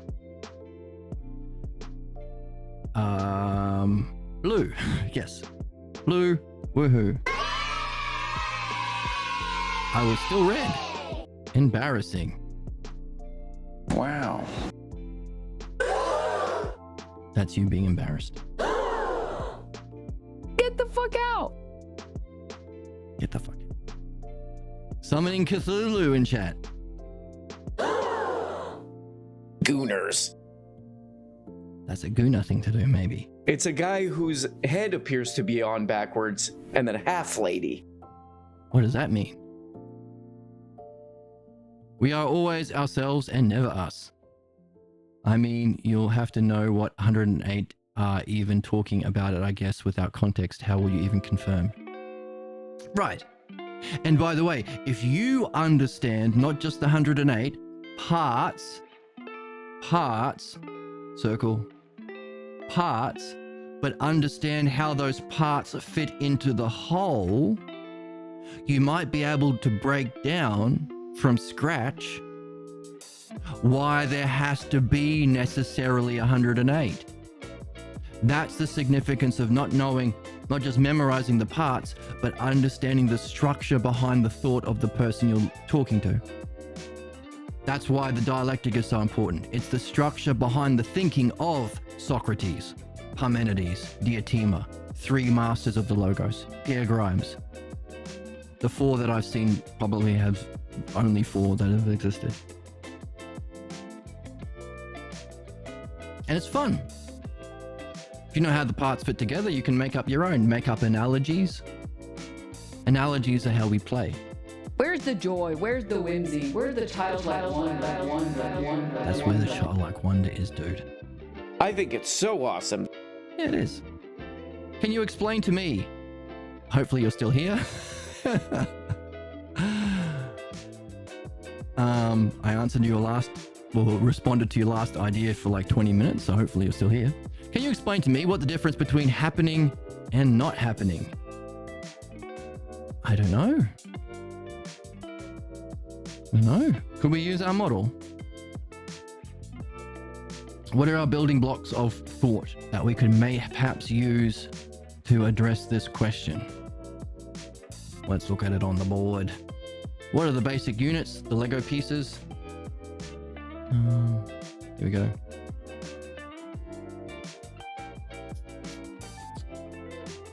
Got our triads, lesser, greater, and whole.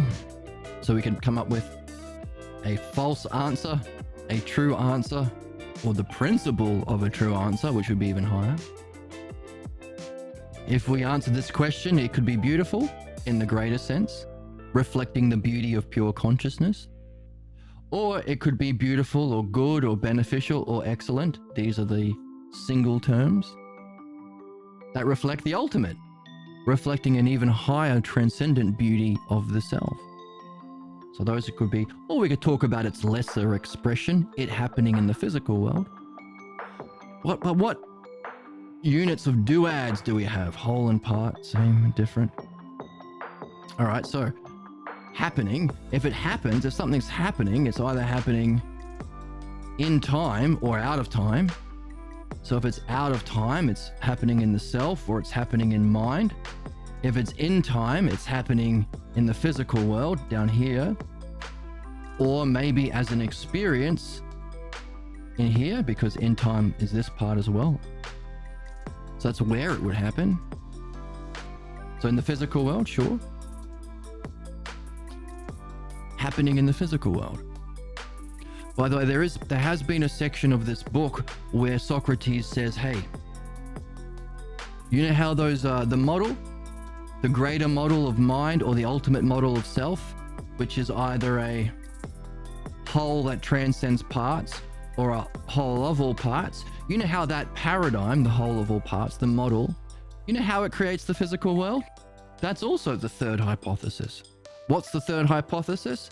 The whole that functions intelligently and caringly to the parts. Your state of mind is the whole, but you are functioning with the parts. Which is interesting because belief is you are a part and you function negatively. You want to blow up the world. You want to kill people who are a whole. You want to kill the non-believers. You are different in that you're a Jew and you're mad at people who want the world to be the same. You are limited in you have to wear your Mormon underpants, and the people who are free to wear any underpants, you get mad at and you just say that they're going to go to hell. So we can use these primary duads of thought or understanding, whole and part, to recognize the different cognitive functions or different hypotheses of Parmenides.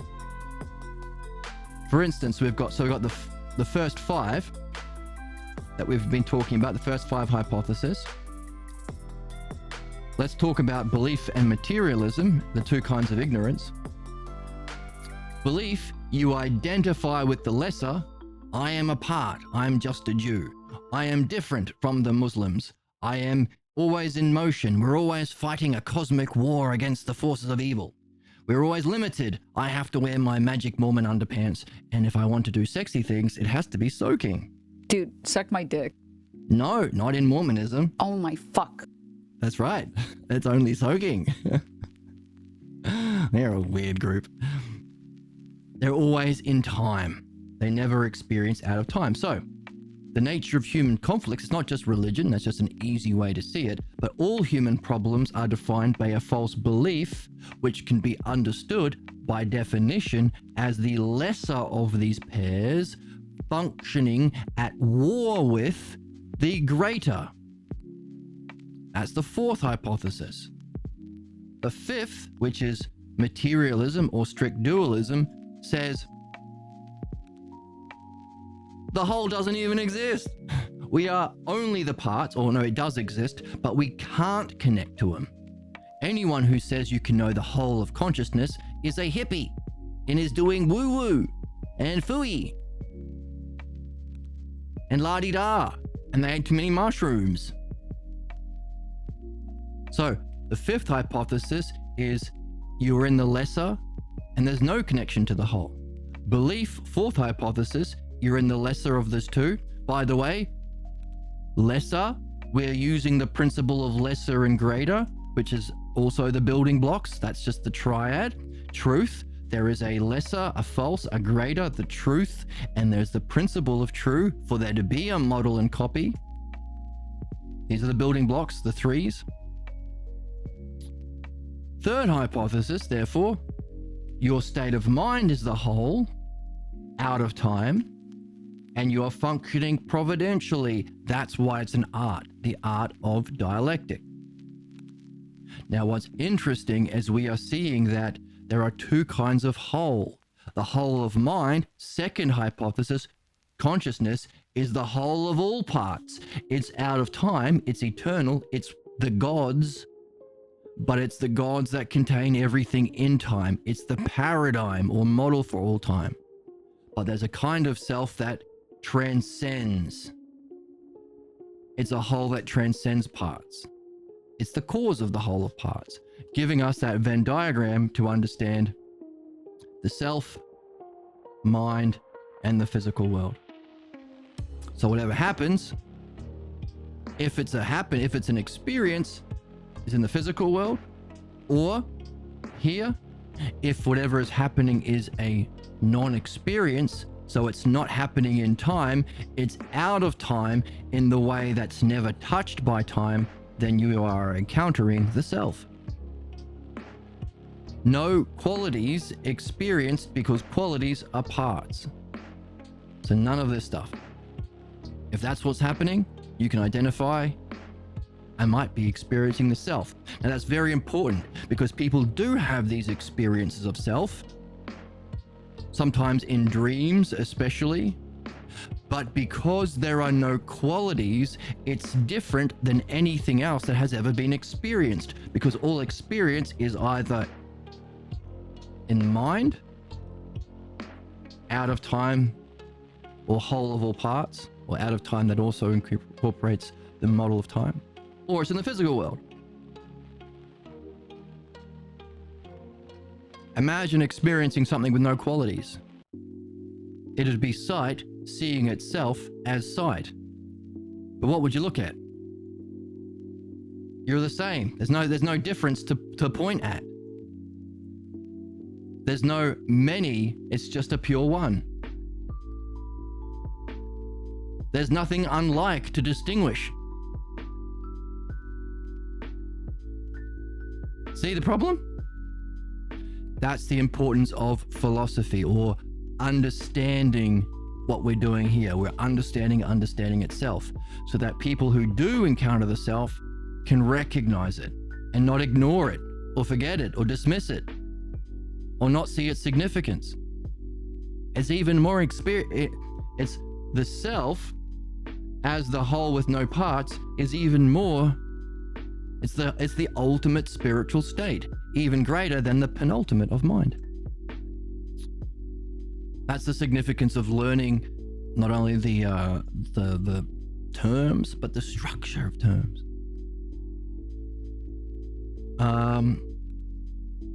Easier words, please, Mr. Shakespeare. I'm Indian. Get the fuck out.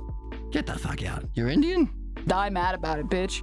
Oh my goodness. Absolutely gooped. That was a gooped response. I would scoop the moon in a cup for you. Oh, well, that's nicer. We'll scoop the moon in the cup for you to try and understand. I'll tell you where I'm at. I'm laying in bed. Ooh. Inside a cozy blanket. And I realize and feel the bed, and I see its comfort and its experience. And then I need to shower. And its experience. What do I do to understand and prefer the experience of shower? Because you want me to motivate you to shower? You are a Twitch viewer. You're a little bitch ass baby. Oh my goodness. What the hell's wrong with you people? You sick freaks. Sick freak. Oh, very handsome and or pretty. But you'll be more handsome and or pretty if you have a shower. What do I do to understand and prefer the experience of shower? Because what even is the experience that makes it preferred? What's that beauty that exists in preference? Yes, that's it. So the things that motivate us, good evening, Reeve. Welcome, welcome. The things that motivate us to move from the lesser or the false or the diminished or the physical world into the greater experience of truth, reality, or even beyond into the ultimate are these things. Goodnesses. Will you be more beautiful? Will you be more good and healthy? Will the shower benefit you? Will it bring it you? Will allow you to participate in activities that can bring forth your excellence. If you seek to achieve your excellence with a beloved, because philosophy isn't a one-person game.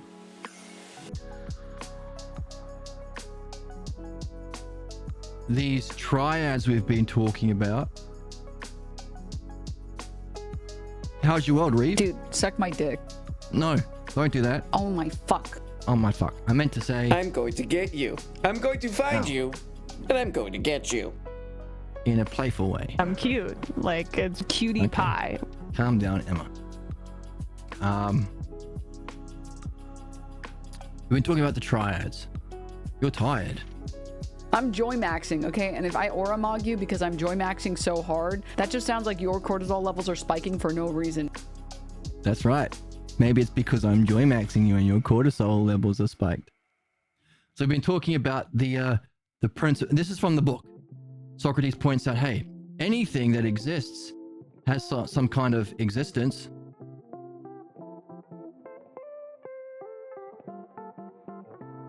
Or some sort of rulership over itself as well. Or its highest flourishing. The fancy word is hyparxis. But it also has to have some sort of power for it to be what it does and do what it does. And it has to have some sort of use of that power in activity.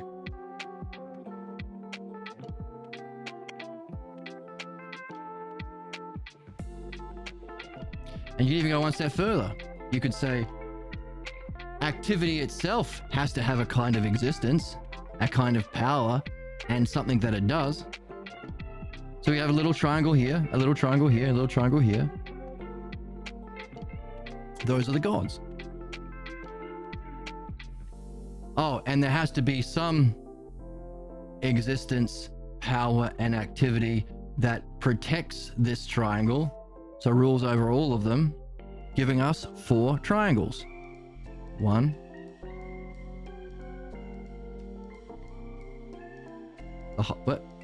The existence triangle, the protective, keeping it all together, the power triangle, and the activity triangle. If perception is small and can only perceive smaller goodnesses, how does one prefer better beauty and don't even know it exists or forget it? Reading. Good question. That's why we read this. We are learning from Socrates or Pierre Grimes, 2 people who have gone through this purpose. We've understood why these people have reached the peak, what the peak is, and the different ways other people have fallen short since then. We've gone through this in the book.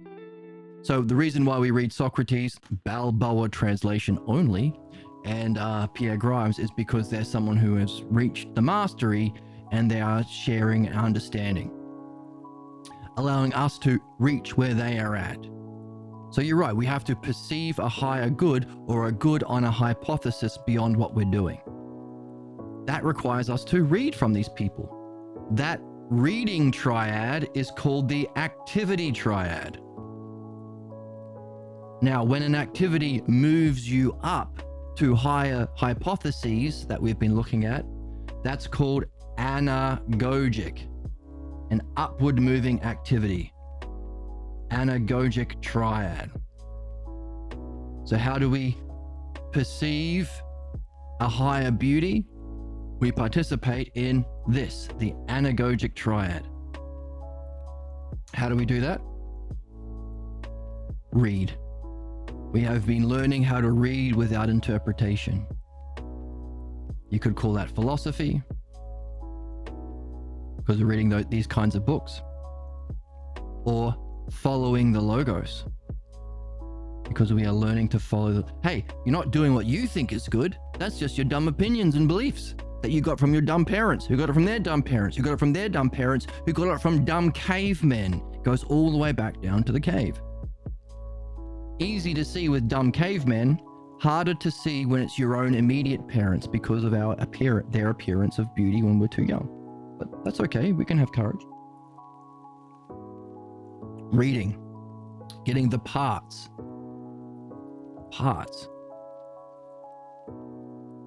Now, reading is just boring and dull, empty and dry and dusty, unless you also reflect.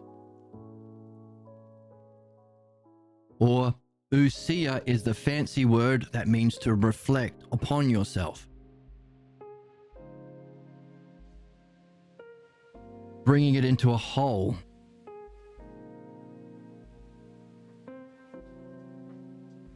A meaningful whole. So you have to be reading to find the questions. Hey, you can't solve the question of who caused the T virus unless you're playing Resident Evil, the video game. So we get the puzzles from the text. We get the terms from the text. But we have to reflect on those puzzles and those terms to bring it together into a whole. That's making use of ousia, self-reflection, and logos, language. Those are the two things that make us evolved. Cabbages and cows don't have self-reflection and language. There are some animals who are learning how to do buttons, and they are learning to reflect and put words on what they do, and it's very adorable and very cute. And they also dream, so they're getting close, but they're not at our level. So those two things, hey, the activity is the reading, that's what we do here, but half the time on this channel, or more than half it seems, we are reflecting on what we're reading to bring it into a whole that makes it meaningful in our life, that we can see the beauty of it coming together. So we can also add in this triad things like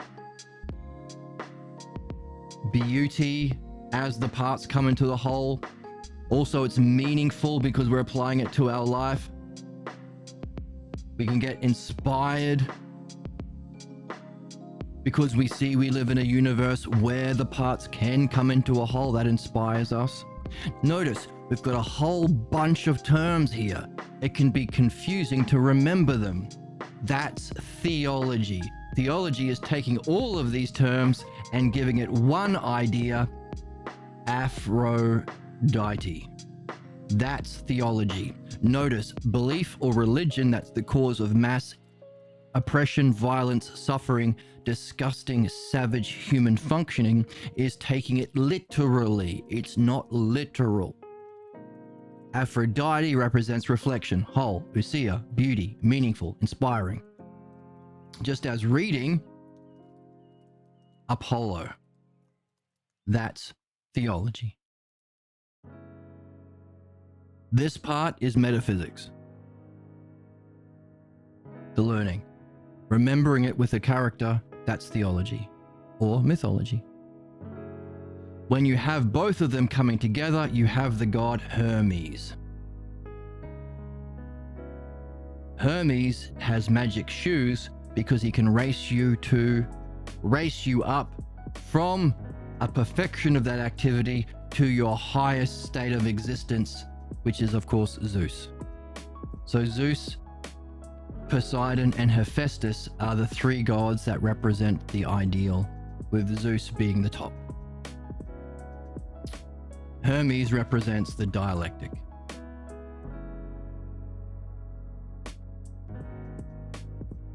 dialectic. So your question, how do I perceive a beauty higher than where I'm currently at? The follow-up question is, how do I reach that beauty and evolve, level up, reach my highest purpose, escape my fate, and reach my highest destiny? That's the true meaning of the word fate. Keeps you stuck in your problems. Destiny is your highest goal of purpose. The answer is the anagogic triad. This is a review of what we read in the book. None of this is my own opinions. So we read. We reflect on these puzzles, and the more we bring Apollo and Aphrodite together, the more we reach the perfection of human functioning, our ideal, the art of humanity, the art we should demand of every spiritual and political leader,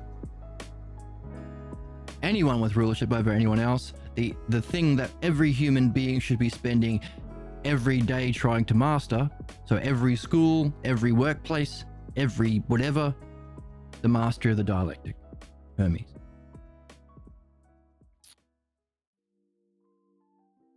Why would I even prefer an activity itself when my perception is only at non-action? An example, only understood the comfort in my bed that I got by basing my understanding on bodily pleasure. Analogy. Analogy is how we can have an open, curious mind about the principle as above, so below. Hey, if I am only in the physical world, where's our map? We've got a lot. Look how smart we are. We've done so much work. Look at this. If I'm only in the physical world, meaning I'm going to be either the fourth, fifth, eighth, or ninth hypothesis. And I want to get better. Ultimately, I want to know the self. I might want to experience bliss. And I might want to function ideally. First, second, and third. What I can do is imagine, if I'm in the eighth, imagine how the seventh is a higher expression. If I have a certain amount of pleasure in the physical world, maybe there's an even greater pleasure to be had in the world of reasoning in the seventh.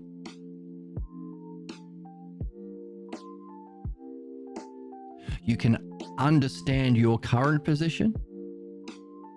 In doing so, you can wonder about how this is imagination. Wonder about how it's a reflection of a higher dimension.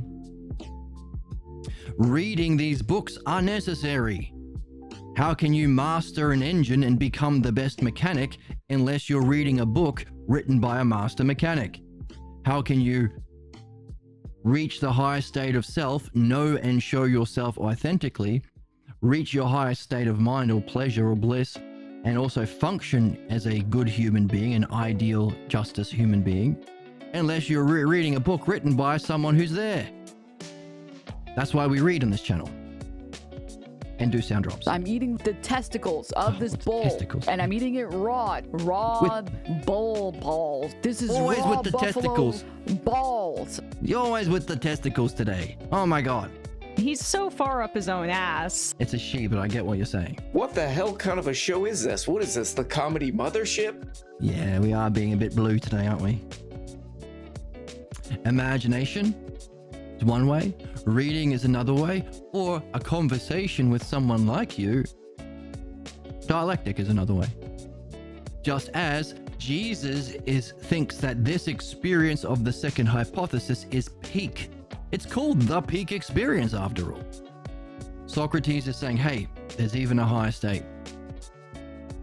What we're learning is what are the kinds of negative reactions to that? How does Jesus express it? That's what we're going to read now. And what does Socrates do in response? So good question. Let's say, why would I do anything at all? And what makes happening come into existence? What bridges that bridge? I'm not trying to do what's happening.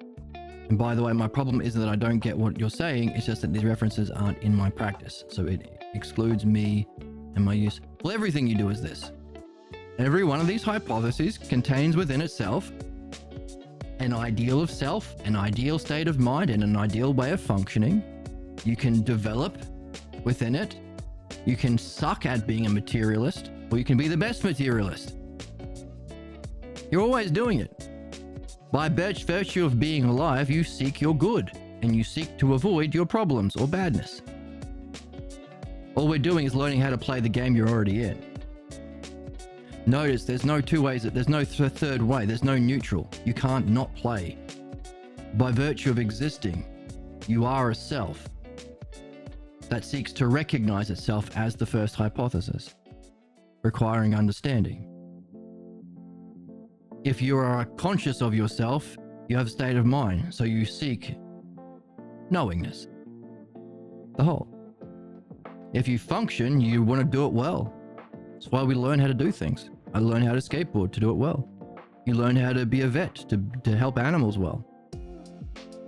So whether you like it or not, you seek these three: highest existence, highest power, highest activity, or with reference to the self, your state, your existing as yourself, your power, your highest state of mind, inspiration, and your highest functioning, understanding, first, second, and third. So whatever you choose is some sort of activity. Whatever activity you choose, you do so because you think it will make your state of mind better, either in removing your problems or perfecting your excellence. And you choose to do it because you think you'll be a better person. Everyone seeks the ideal of the self, their ideal state of mind, and every activity they do is in service of that. Definitionally. All we're doing is learning how to do it well. And recognizing the nature of human problems is doing that same thing, only doing it purely. Or, to say that in other words, the excellence of these three are distorted in its physical world, shapes and colors reflection in the fourth hypothesis. And that fourth hypothesis can further express itself as the fifth, sixth, seventh, eighth, and ninth kinds of ignorances. Hitler thought he was doing something good. So what? What are you going to tell him? You're wrong? I'll say, well, no, I'm right. You're wrong. And I have this army that will crush you. That's not a German accent, but you get the gist. What you want to do is say, hey, that's your position. Tops. You're very good at that hypothesis. You've become the best at that hypothesis, Mr. Hitler. By the way, ever wondered about its cause? Ever wondered about the principle as above, so below? Ever wondered where you learnt that position? Ever wondered what people in higher positions have thought about that position? And do you want to do better? You're very good at doing this. Have you thought about doing something good? That's the question. No one's going to make you do that. That's your choice. If you don't choose in this life, you will be doing bad things. There's no middle ground. You're either doing a dialectic on the logos, or you're doing a distorted dialectic on your pathologos, becoming more fit. You spend your life with that identity of yourself, becoming your mask, becoming your identity. You become identified with it. You spend your life further entrenching yourself in your ignorance you were specifically born here to remove. Your false idea of yourself. That's your dramas. That's your relationship dramas. That's your life dramas. That's your whether I should get out of bed and have a shower dramas. That's your dream dramas. That's your fantasy dramas. All of it has its root source, yourself. Your false idea of yourself that you've been reincarnated to address, says Socrates in the book we're reading. That's debate. Debate is, I already know what's right and wrong. That's belief. That's literalism. That's belief. That's debate. I already know what is true. I'm going to win the argument. I'm going to prove what I already think. I'm going to find a way of justifying my beliefs of my hypothesis, my way of being of my hypothesis, and my idea of self from that hypothesis. Stagnation. That's the nature of human problems. a blind, savage loyalty to our false triad in one of these positions in opposition to a better position. There's your choice. Do you want to do harm? By the way, Socrates says if you don't learn this game, you will suffer. Why? Well, because you will be doing injustice, whether you like it or not. And all of those injustices you do in the world, as a result of you not learning the logos and addressing your pathologos, well, maybe you get reincarnated into a certain life where you are the victim now. You are the one suffering the savage injustice inflicted up. Hey, have you ever been a human being? You ever looked out in the world? Every second of every day, there is tragic, terrible injustice being inflicted on a vulnerable person. And I don't just mean the Epstein files. I don't just mean mass warfare. I don't just mean capitalism. I don't just mean the orphan grinding mill to earn profits for shareholders. I don't just mean the torture and abuse through religious cults. I mean every family. It's all over the place. Do you want to reincarnate back into that shit again?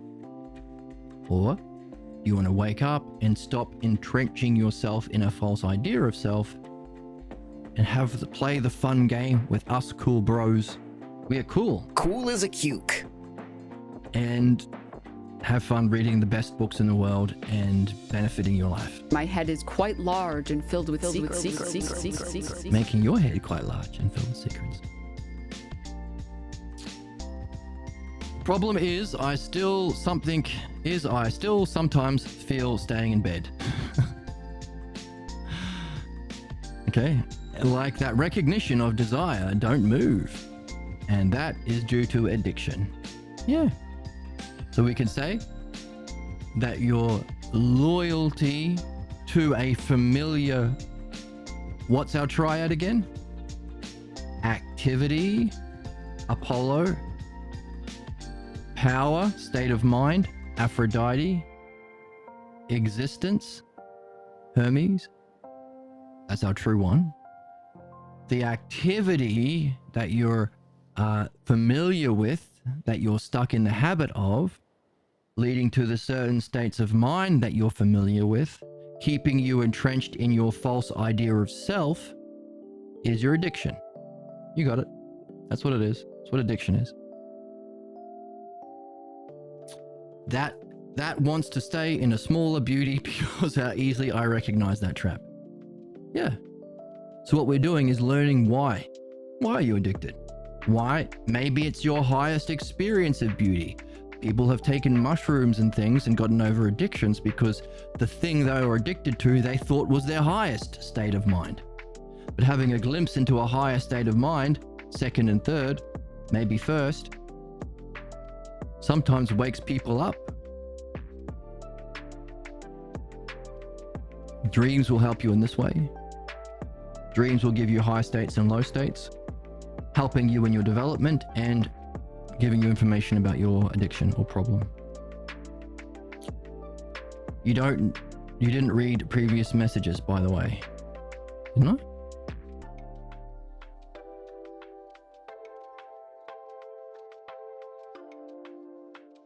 Whatever I'm doing, sleeping or showering, both are chasing a purpose, which is my true desire. Well, it's a desire. To understand whether or not it's your true desire, you'd have to first understand what truth points to, and be handy to have a look at all of the different kinds of desires on this map on the board, so you can judge. Otherwise, just saying, I like all my own opinions. You know who says that? Everyone. Go to any old pub and you got some guy saying, you know what? I believe in all of my opinions. I think I'm quite clever about the things I think. That's opinions. We want to understand the map so we can accurately judge whether or not it's your true purpose or desire. And what I do is go deeper into that desire and understand it better, states of that same desire, because even if I don't want to shower, I want that desire, and understanding that desire more will mean I'll discover that desire exists better in the shower. Right, so every position you're in, every hypothesis has its own kind of logic. For example, let's take any one of them. Pick one. Let's take the fifth. The fifth is, so we're in the dialectic if the self exists. So we're in the positive if it is, and if it isn't is those. So we think the self exists, or mind exists, or God exists, or logos exists.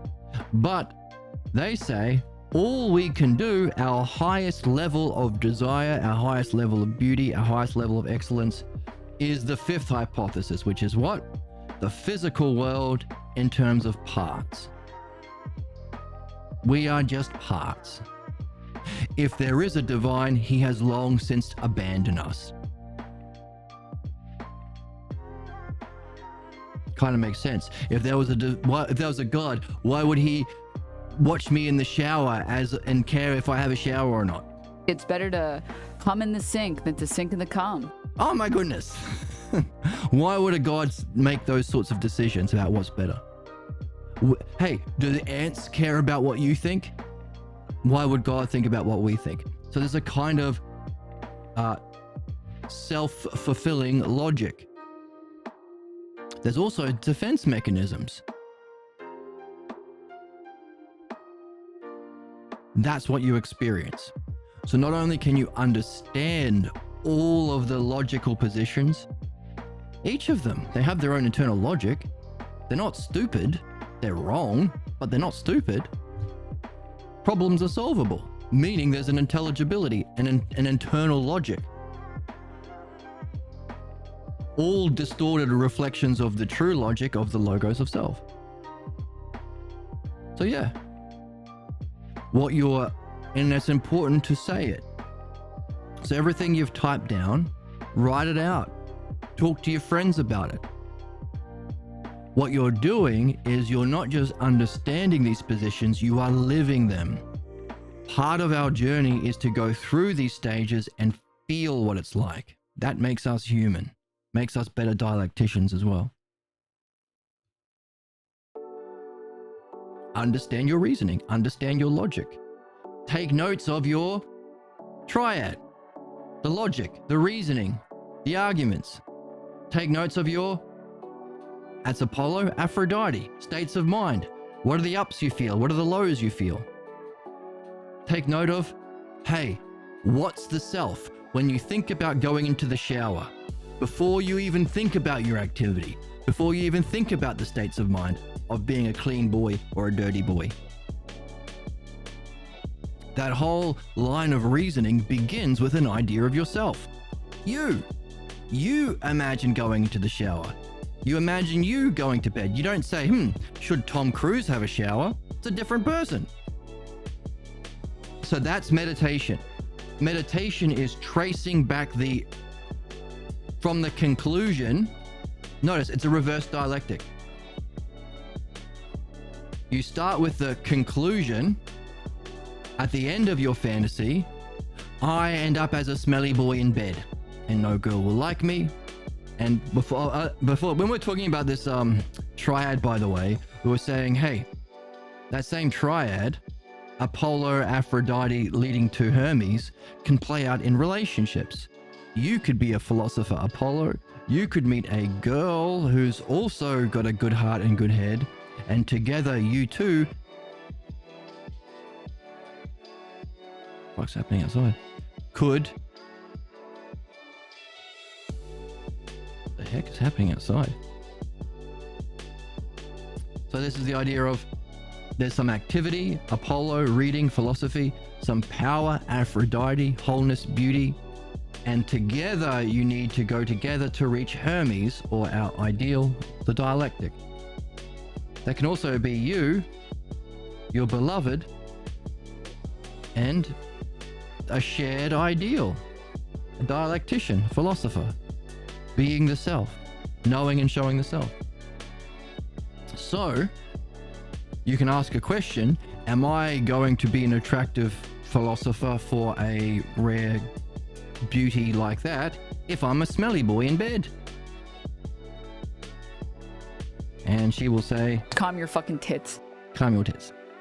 And she will say, You're a baby. You're a little "You're baby. a little baby." Hey man, wouldn't some kind of future where people have all their whatever basic needs met of shelter, all this crap, and they could do whatever the hell they want, wouldn't that be good? No, it wouldn't. It wouldn't. You can be a gooner. But you can be a gooner. A philosophical gooner. So, you have a daydream. You're just laying in... Let me catch up with chat. I think you posted again. I meant not only good at fancy English. Only dumb English, because I'm Indian. What does Aphrodite holds? Like, if I'm a philosopher, she is beauty. How do you explain beauty? That's what you explore with your beloved. What is beauty? How are you going to learn about it? Got to read these books. Apollo. Do you just read these books? Nope. You got to talk about it with someone. Aphrodite. They are principles that we represent with figures. How can you learn how to fix an engine? Gotta read a mechanical book. You can't just imagine an engine. Hey, do you just read it, or do you talk about it and apply it with your friends, with your mechanic friends? Reading, application, logos and ousia, whole and parts, Apollo and Aphrodite. See how the word Apollo takes all of that? Takes words, takes reading, takes learning, takes language, takes thinking. Apollo takes all of the other part. Whole, reflection, beauty, inspiration, application, meaning. That's why we have the gods. To take all of these many ideas and unify it into a single principle. My beloved isn't a philosopher. What is she then? Well, she is a philosopher. She's just meditating on a false idea of the self. We're all doing this. We're just waking up. We're just doing it unconsciously and unjustly. We are taking control of our life, our purpose, our thinking. We're taking control of our activity. We're taking control of our states of mind. And we're taking control of our self's purpose or destiny. It's the same three. You're either doing the logos, which is philosophy, or you're doing the pathologos, which is belief. I understand I have to experience it, but what to experience? Well, so you're laying in bed. You imagine what happens if you don't have a shower. I'm going to be stinky boy. No philosophical girls will be attracted to me, and I will stay in my sad state of mind. We take the dialectic and we trace it backwards. Notice, at the end of your fantasy, your imagination, you've reached a conclusion. The thing with meditation is, wait, you didn't understand what I was asking. Let me say it properly. Okay. You just type it and I'll keep talking. Because it's going to be the same answer. Whatever your fantasy is, whether it's staying in bed, having a shower, a higher idea of good, a higher idea of beauty, whatever it is, there is a moment when you wake up from your fantasy. Take a note. What happened at the end? How did your fantasy end? That's the conclusion. Was it a good ending? Was it a success? Was it a failure? What was the drama? So now we've gone from conclusion to division. What were the steps that outlined the drama? You had a goal at the start. There was an ending, beginning, an end, and a middle. There were stages within the drama. Beginning, middle, and end. Limits. What role did you play in that drama that led to a success or a failure? This is true meditation. You're meditating on yourself. Self-reflection. What the fuck's going on outside? Crazy noises. Is that construction? Sounds like it. I'm gonna have to check that out in a minute.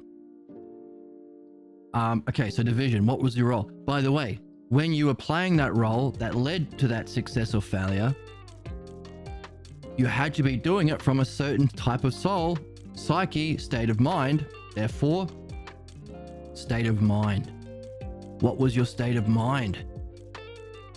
when you were in that role, in that drama, leading to that conclusion? Smelly boy, or whatever it was. Lonely boy.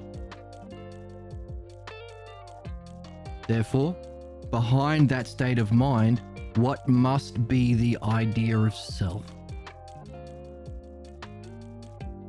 What idea of self is limited to those states of mind that manifest in those roles, in that kind of drama, that lead to that inevitable fate or conclusion? That's self-reflection. That's the dialectic on problems, called midwifery. The next thing would be saying, hey, which of these 9 hypotheses is that idea of self? The next step is, because as the oracle tells us, People don't logic their way into stupid positions. They stupid their way into stupid positions. you didn't logic your way into that idea of self. The next step would be tracing those states of mind through your past. So that's your future will be your inevitable problems that you'll end in a disaster, lonely, smelly boy. Has a manifestation in your present.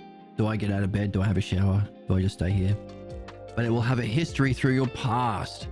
You trace that state. Your state of mind is your DeLorean time machine. It has a history through your past that you trace back to its origin scene, where you first learned that idea of self.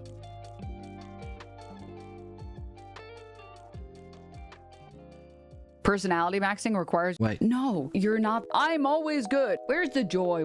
Imagine people change. The problem is that you can't reason someone out of a position that they didn't reason themselves into. Got it. The problem is that you can't reason someone out of a position that they didn't reason themselves into. The position of self that you're in, you didn't reason yourself into, otherwise you'd be in the first. Midwifery involves us to do that kind of reflection we just pointed out. Any moment, any fantasy, any tangent, any distraction, anything that leads to a failure or not your ideal, trace it back.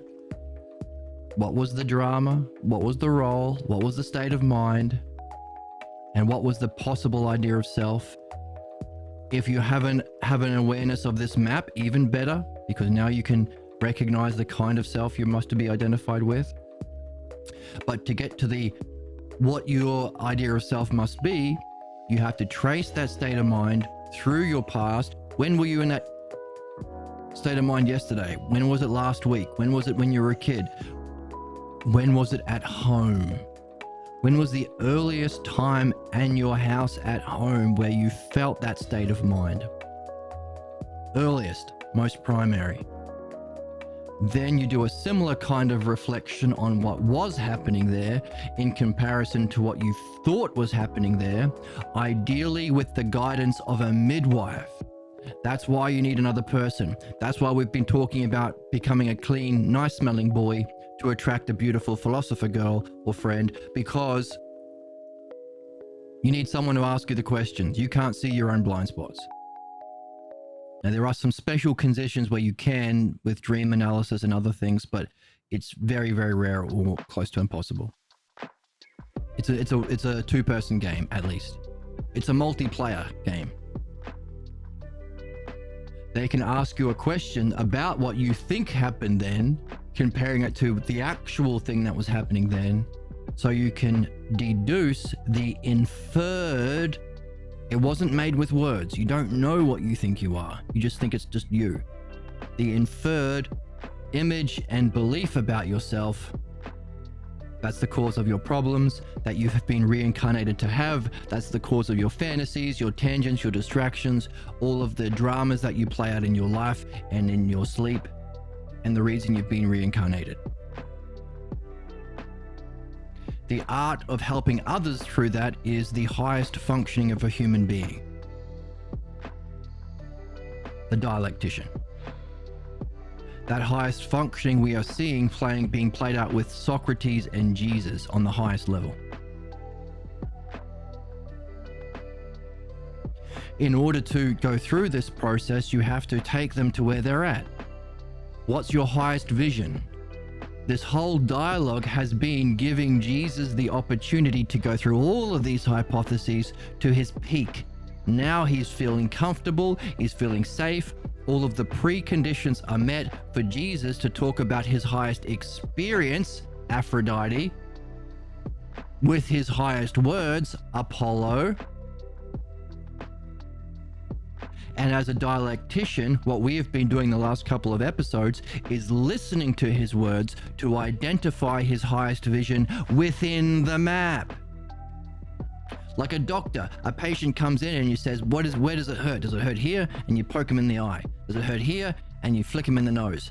And then you take his words, Apollo, logos, to infer his state of mind, what his kind of sickness is. So too, the dialectic isn't a debate. That's why the evils of this world are perpetuated by Fox News and fucking Ben Shapiro and Piers Morgan and all these fuckers who just yell.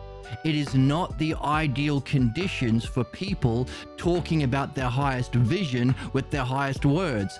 That's literally what we're supposed to be doing as fucking human beings. Talking about our highest vision with our highest words. That's it.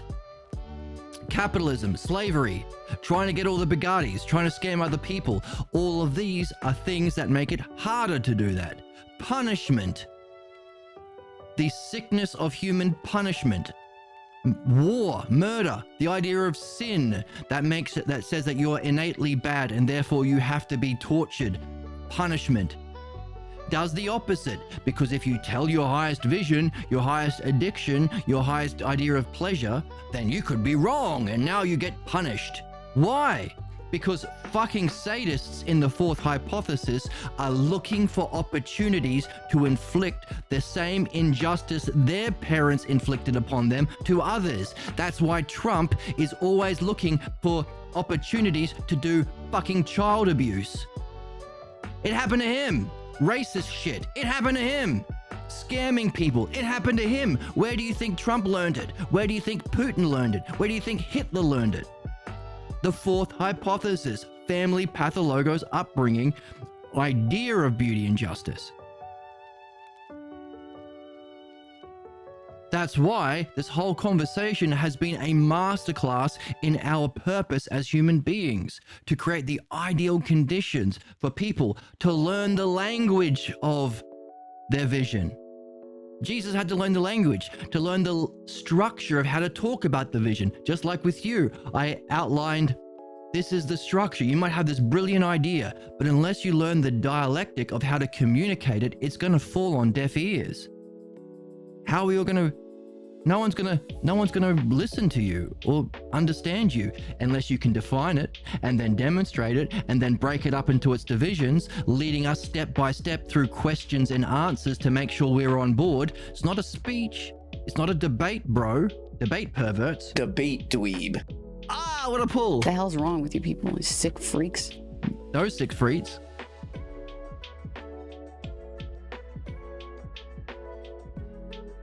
So he had to learn the structure. That's why I've been saying today, it's not just about learning the material, it's about learning the structure behind the thinking of the author, so that he can communicate. So he has the Apollo, the terms, Aphrodite, the structure. To put words, Apollo, on his highest state of mind, Aphrodite. He's learning the dialectic. The art that he should have learned when he was alive. The learn that we all should be learning as we're alive. Why? Those are the preconditions. The removal of violence, the removal of inequality, the removal of punishment. The sick, disgusting idea of punishment somehow helping people. Removing the need for work for survival just so shareholders and billionaires can make an extra dollar. It's sick. What we should be doing is just what Socrates did. What Socrates is doing in heaven.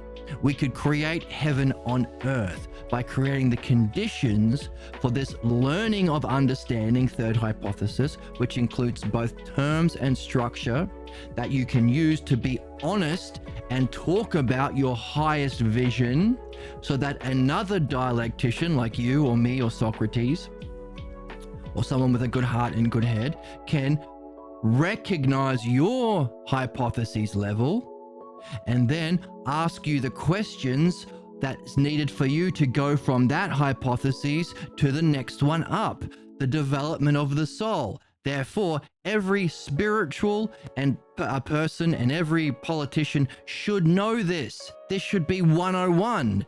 What the fuck are you governing if not the development of souls as a spiritual person or a politician?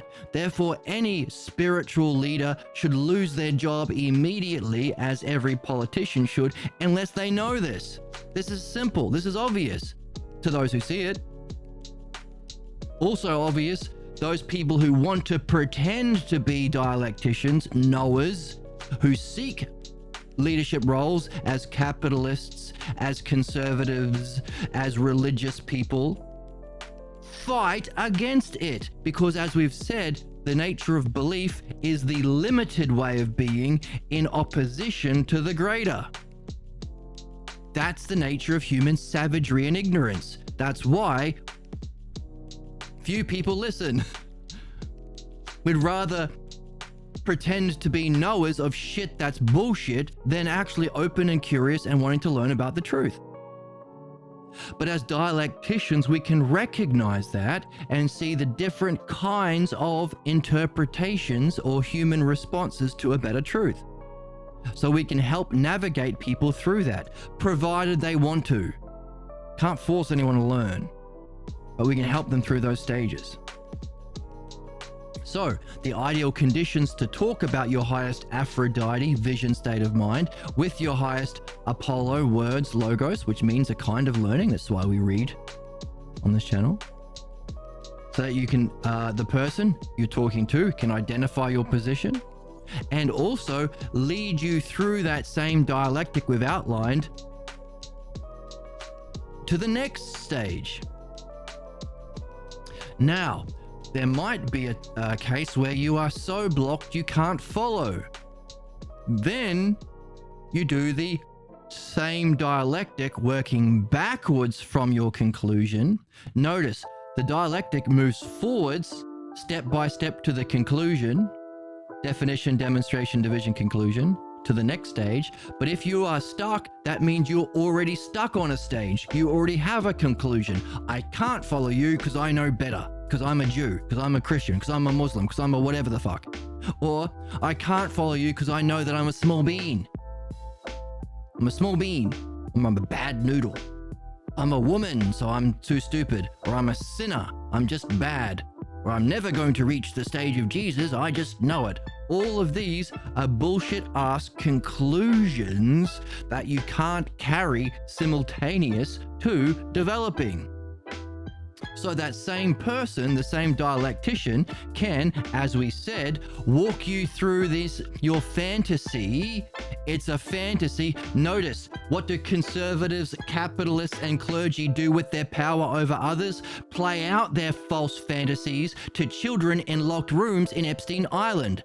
They are savages because they are playing out their fantasies, their unjust false beliefs, in cruel and disgusting ways. That's why we need equality and we need understanding. So there's not an inequality of people being victimized by the fourth hypothesis, pathologos ignorance of others. They're not vulnerable people who are going to, be wooed into Epstein Island or whatever the fuck, or do what the priest says because they're afraid of going to hell, or do what the conservative says because they're afraid of going to Guantanamo Bay, or Alligator Alcatraz, or all these other concentration camps that these fuckers are setting up all over the world. We're doing the opposite. We are, encouraging them to talk about their fantasies, but not play them out on others. It's not a punishment game, but it's not a let everything, that's the Democrats, let them do it bullshit. The Democrats don't have understanding. They're in the fifth hypothesis kind of ignorance. They're idiots. Why the fuck are they in the job? They shouldn't be. We need to wake up and tell the truth. Hey, You can't just believe your way into dentistry. You can't believe your way into doctorship, surgery. You can't believe your way into being a fucking Democrat, you idiots. Learn the art, learn dialectic. So, if somebody is blocked, that means they already have a conclusion that gets in the way from them following the dialectic to the next stage that the dialectician can lead them through. And that's when we go through that process which we just outlined called philosophical midwifery, tracing the conclusion through its drama to the role you're playing out, to division, states of mind, demonstration, definition of self. Now, the definition of self is going to be inferred. You don't know you have it. It's unspoken. If it was spoken, you'd be free. That's why we put words on it. Isn't that interesting? Meaning anyone, whoever you are, whatever dimension, whatever planet, whatever time frame, you can understand a simple structure of reasoned reflection, Apollo, confirmed in your own experience, Aphrodite, together, Hermes, the dialectic. Either to recognize through words, Apollo, on your highest vision, Aphrodite. See how Hermes uses both together all the time? Create the conditions, no punishment, no Guantanamo Bay, no torture, none of that bullshit, none of that capitalist bullshit, I'm gonna make you homeless, none of that conservative bullshit, I'm gonna shoot you in the face, none of that religious bullshit, you're gonna go to hell. That's ignorance. That's the savage byproduct of a caveman-based evolution of humanity. That's our problem. Punishment. What we do instead is say all problems are understandable. We want to create the conditions where you can learn how to put words on it. Third hypothesis, on your vision. Second hypothesis. And then your friend, your dialectician, or you, as you've mastered your art, can recognize where they're at, recognize the difficulty they go through in accepting a higher position, ox-herding pictures, recognizing the counterattacks, that's the hypotheses of that you are going to make, the hypotheses of interpretation. And also, hey, if they're still stuck, the art of midwifery.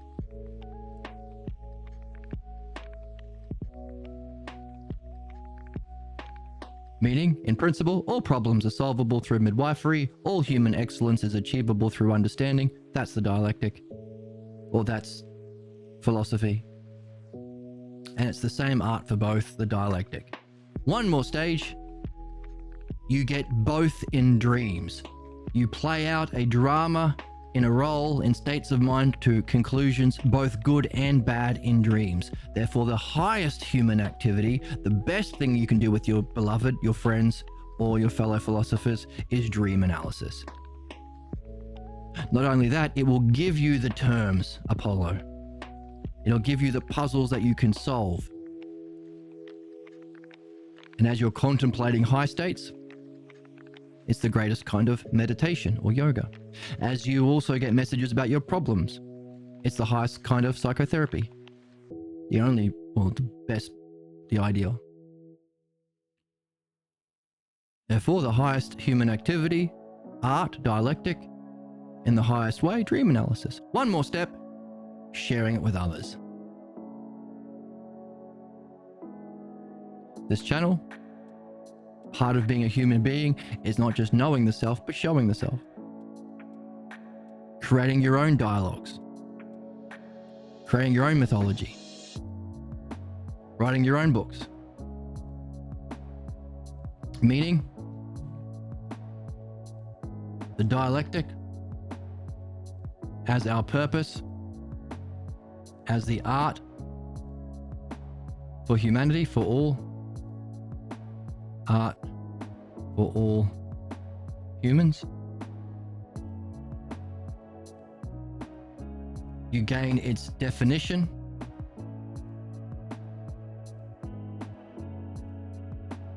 itself in relation to itself,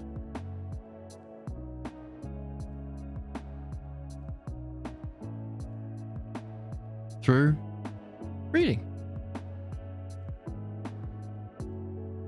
Philosophy.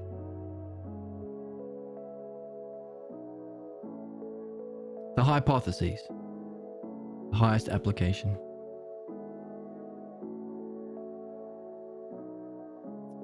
The best use of it, or demonstration,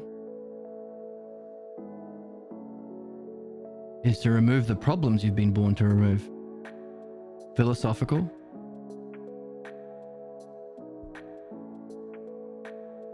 Midwifery, which is working backwards through your conclusion to its cause. In that space.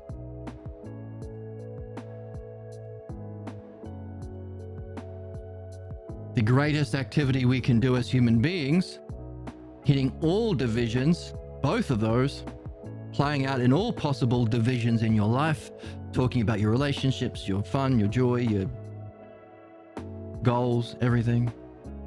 Dream analysis.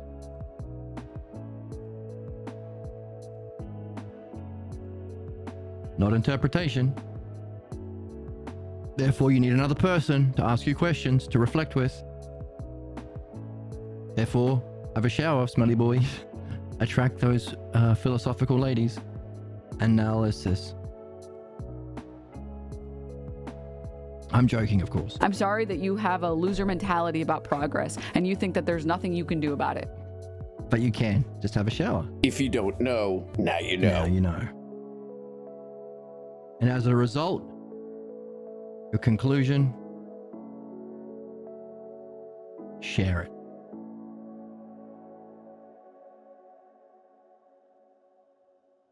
Which is mythology. Make your own mythology. Or dialogues.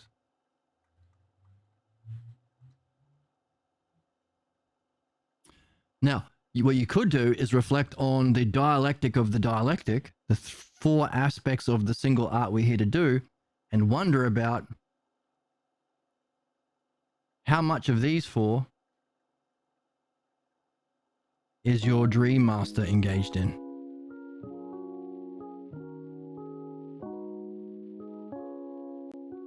What kind of excellence must your dream master have?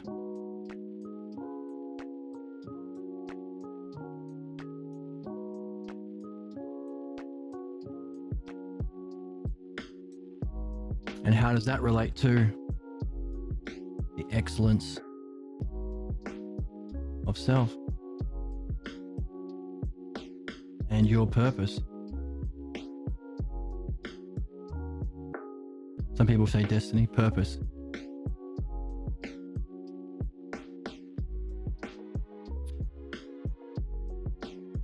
Sound fun? Let me check in with the chat.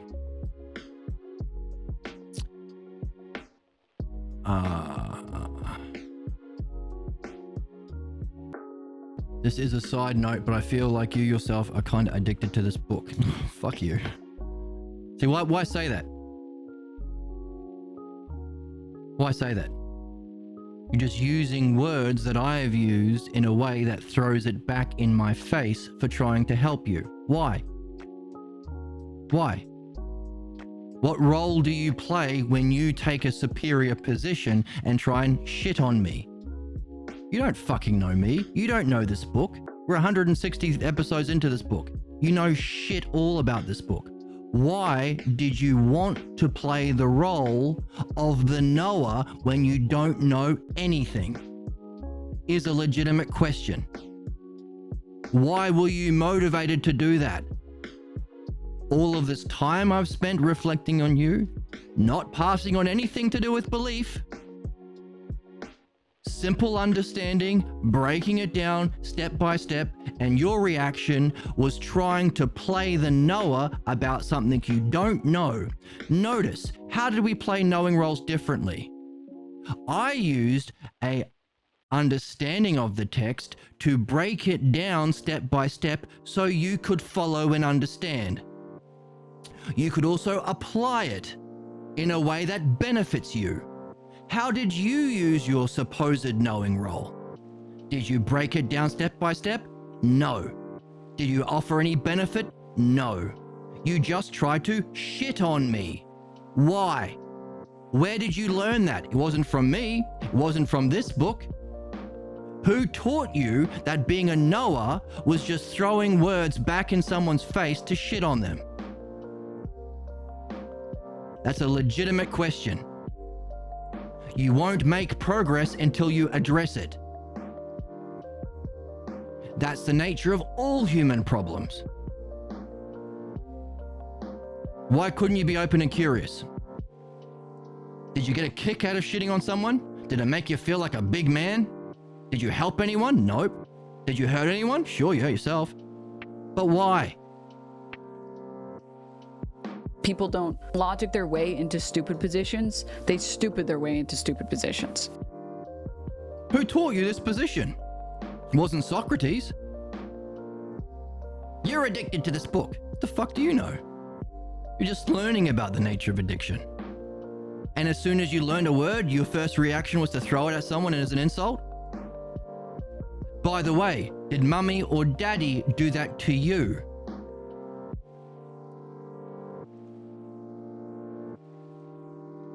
When you did that, A, how did it feel? What was your state of mind? B, what was the role you were playing? C, how did it finish? Use the dialectic to reflect on what you just did. Otherwise, I won't talk to you. I'll finish your thing. Maybe you said more. You're addicted to this book. Well, there you go. Not in a way that's like saying the structure isn't reflected in anything, but if it's in anything, then the structure of everything can be referenced with some same passion. Yeah, the logos in principle is by definition the paradigm, which means that any intelligible hierarchically arranged thing will reflect the logos and dialectic. See it yourself. It's like you won't use book terms in football match, right? Yes, you can. You can. If it's an intelligible thing, for example, you can see the same dialectic structure and relationships within music. I happen to be a musician. If you look at the logos of music, you can see. Anyway, I'm not going to go into it now because why would I? But yes, you can. If it's the logos, you can find it in anything that's intelligible. Art, music, writing, mathematics. If you're interested in mathematics, you can check out the elements of geometry. Same thing, same dialectic. It's the same thing if you're connected to principles, not words. Yes, that's the idea of principles. You can apply it to anything. So answer that question. Why did you say that? How did it end? Was it helpful? Did it help the relationship? Was it worth the buzz you got from shitting on someone? Was it worth being a hater for a minute to feel superior? Do you like being the knower? Would you like to be able to say to someone, oh, this is your addiction, that's your addiction? Is it something you aspire to? Do you want to be a guru? By the way, is it a good way of going about being a guru if you don't yet have the understanding to make that call? Second, is it worth being a guru if you're doing it not to help people reflect on the cause of their problem, as I was doing with you, but to just throw out an insult? Does that ever fucking help anyone? Imagine somebody coming into a doctor's office. Huh, you got cancer, you dick. Get out of here. Disgusting. I'm so disgusted. So disgusted at you with your cancer. Get out. How's that fucking help anyone? That's the questions. That's the thing you can go through. Now, you probably won't go through it with me because you don't trust me. That's why we've been talking about finding someone else who you can trust, who you can walk this path with. They can ask you the questions that will get you to reflect on it. You don't listen to me. Why would you? I'm apparently addicted. So you say. So yeah, there goes that relationship.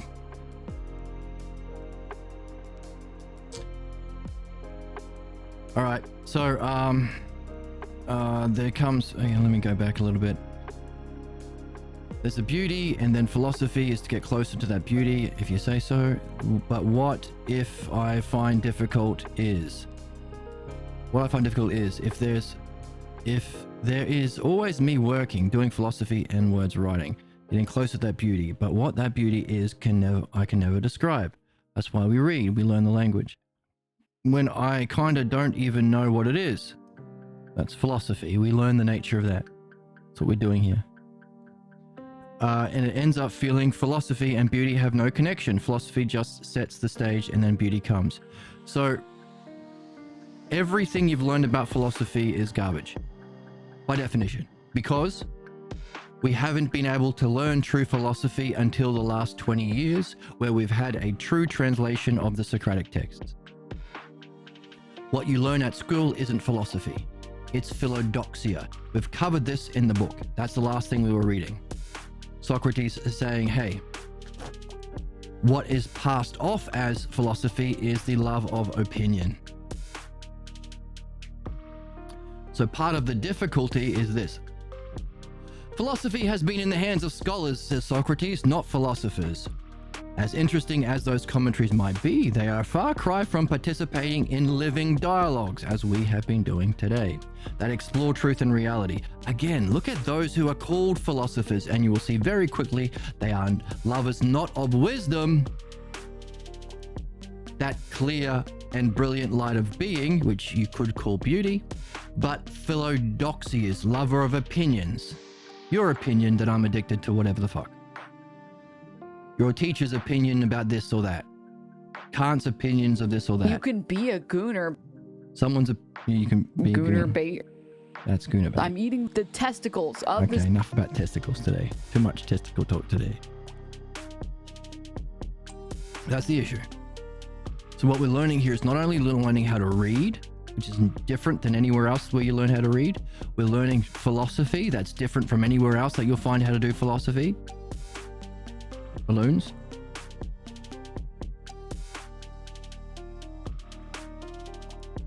So it's a matter of putting aside your beliefs or opinions or preconceptions about philosophy and just reading the book as it is, or following the dialogue as it is. Not projecting shit that isn't there, like you've started to do. Now, the question is, it's not a blame game.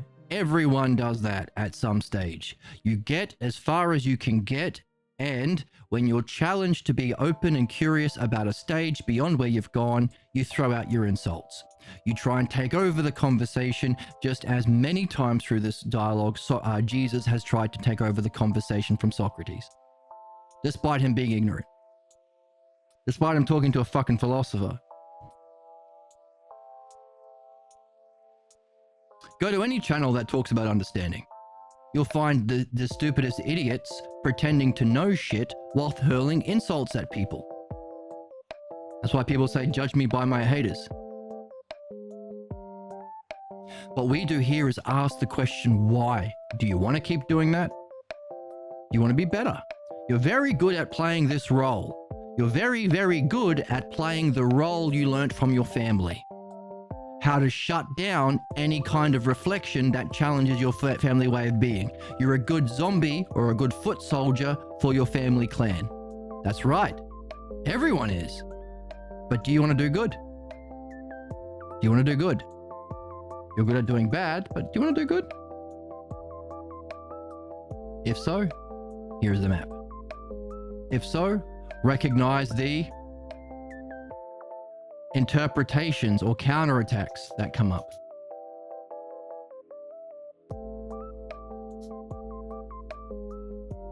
And do your best to reason of following the steps, to wonder about higher states of mind, and to follow the questions asked of you by a dialectician to either make a jump to a higher state of being or reflect on the problems that, according to Socrates, you've literally been born here to address. Okay,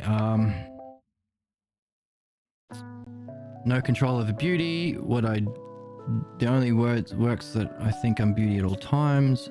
Even when I'm separated, no state, no beauty. Also feels like beauty because I scam myself into feeling beauty where it isn't supposed to be. Right. So all of the things that you've been doing have been a reflection on your current state of mind.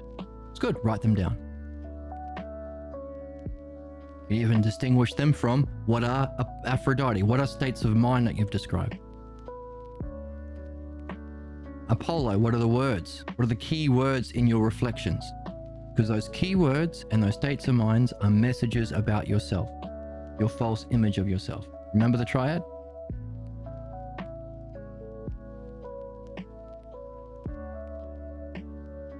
What are the states of mind in your reflections?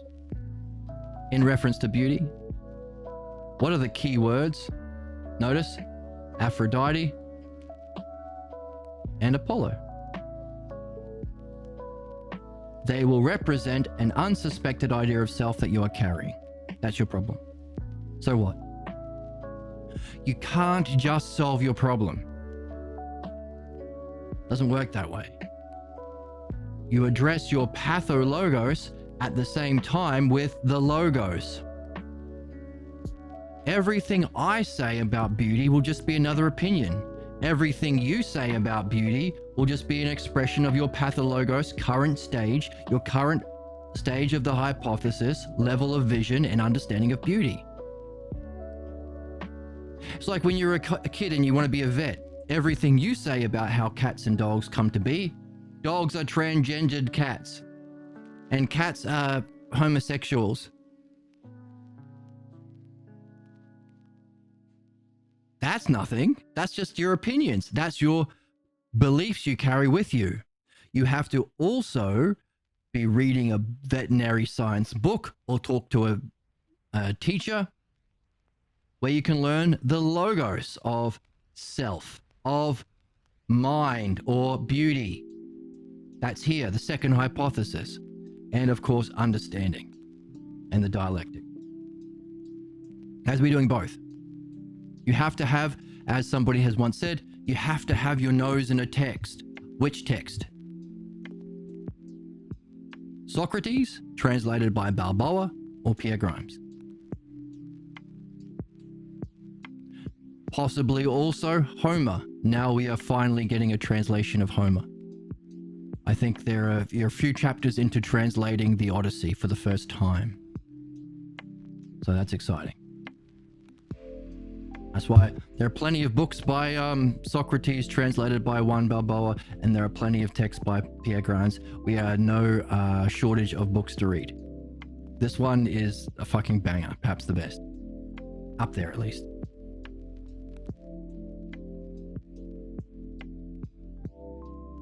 Otherwise, where are you going to get your true understanding of beauty or self or how to talk to people properly, dialectic? From where? Your mum? Not going to find it there. Your friend Teddy at the pub? Not going to find it there. Harry at work? Nope, sorry again. That's why you have to have your nose in a book. So, you have to be, by the way, as you learn the logos, you will have your pathologos interpretations come up to sabotage that. That's why you have to be doing midwifery on your pathologos at the same time as reading the book. You can't do one without the other. They sabotage each other. Well, pathologos sabotages the logos. That's why it's a problem.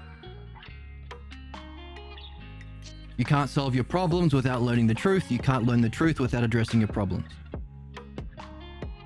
One more step.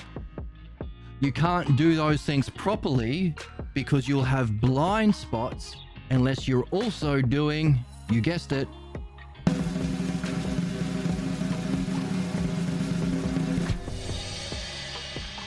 dream analysis. Every dream is a new text, giving you an opportunity to practice your new way of reading, to surface your blocks as you try and understand your dream without interpretation. But you also get personal messages about your own false idea of self and the true nature of yourself and your true states of mind from your dreams. Just as you can't do remove your problems without learning the truth, you can't learn the truth without addressing your problems, you can't do either without dream analysis. 1, 2, 3. I think if you're a clever boy, you might realize there's one more stage. Gooner bait. That's not even Gooner bait. Brain rot escalates. Hey, calm down. I'm cute. Like, it's cutie pie. You are the Gooner You bait. can be a gooner. You can be a Gooner. What do we say? We get the definition of the dialectic from reading this text, the Logos. Our highest application of it is to remove our problems, division, definition, demonstration, division, dream analysis, and conclusion. You can't fully master the dialectic unless you do it. You have to not just reason about it, but apply it. Demonstrate it. Not demonstrate it. Put it into, demonstrate it. Demonstrate what you're defining. Apollo, what Aphrodite, what you're Apolloing. You have to share it. Seek dialogues like this with others.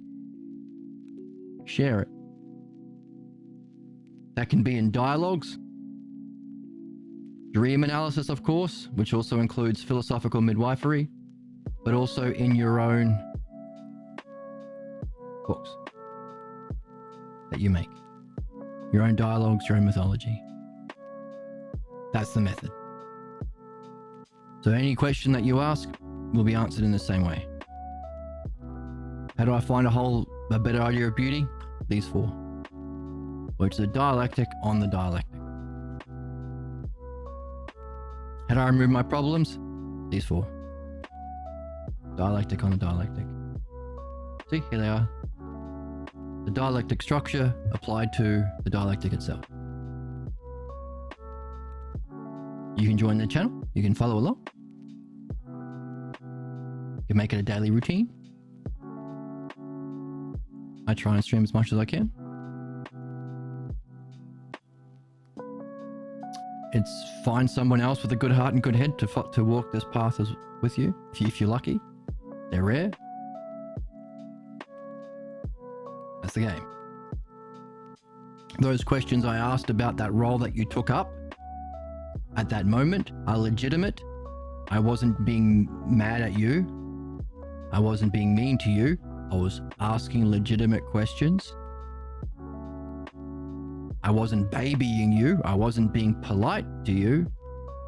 I was being good to you. So all those questions I asked, you can answer them. I encourage you to do so. I encourage you to take notes. The more notes you take about that state of mind that comes up, that blocks your participation in the dialectic because you want to play a knowing role, talk about that role. Who did you sound like when you said that? How did you feel like? How did it end? Did it remind you of anyone from your family? Has it had a role through your past? Are there other people who come into your life that do a similar thing that trigger you? The more notes that you take about your puzzle, the more material you have that when you do engage in midwifery with someone who you trust, who's a dialectician, or on the path in the game, you have the material that you can reflect on to solve the puzzle that can free you from your problem, which is what you're here to do. So I encourage you to wonder and take notes.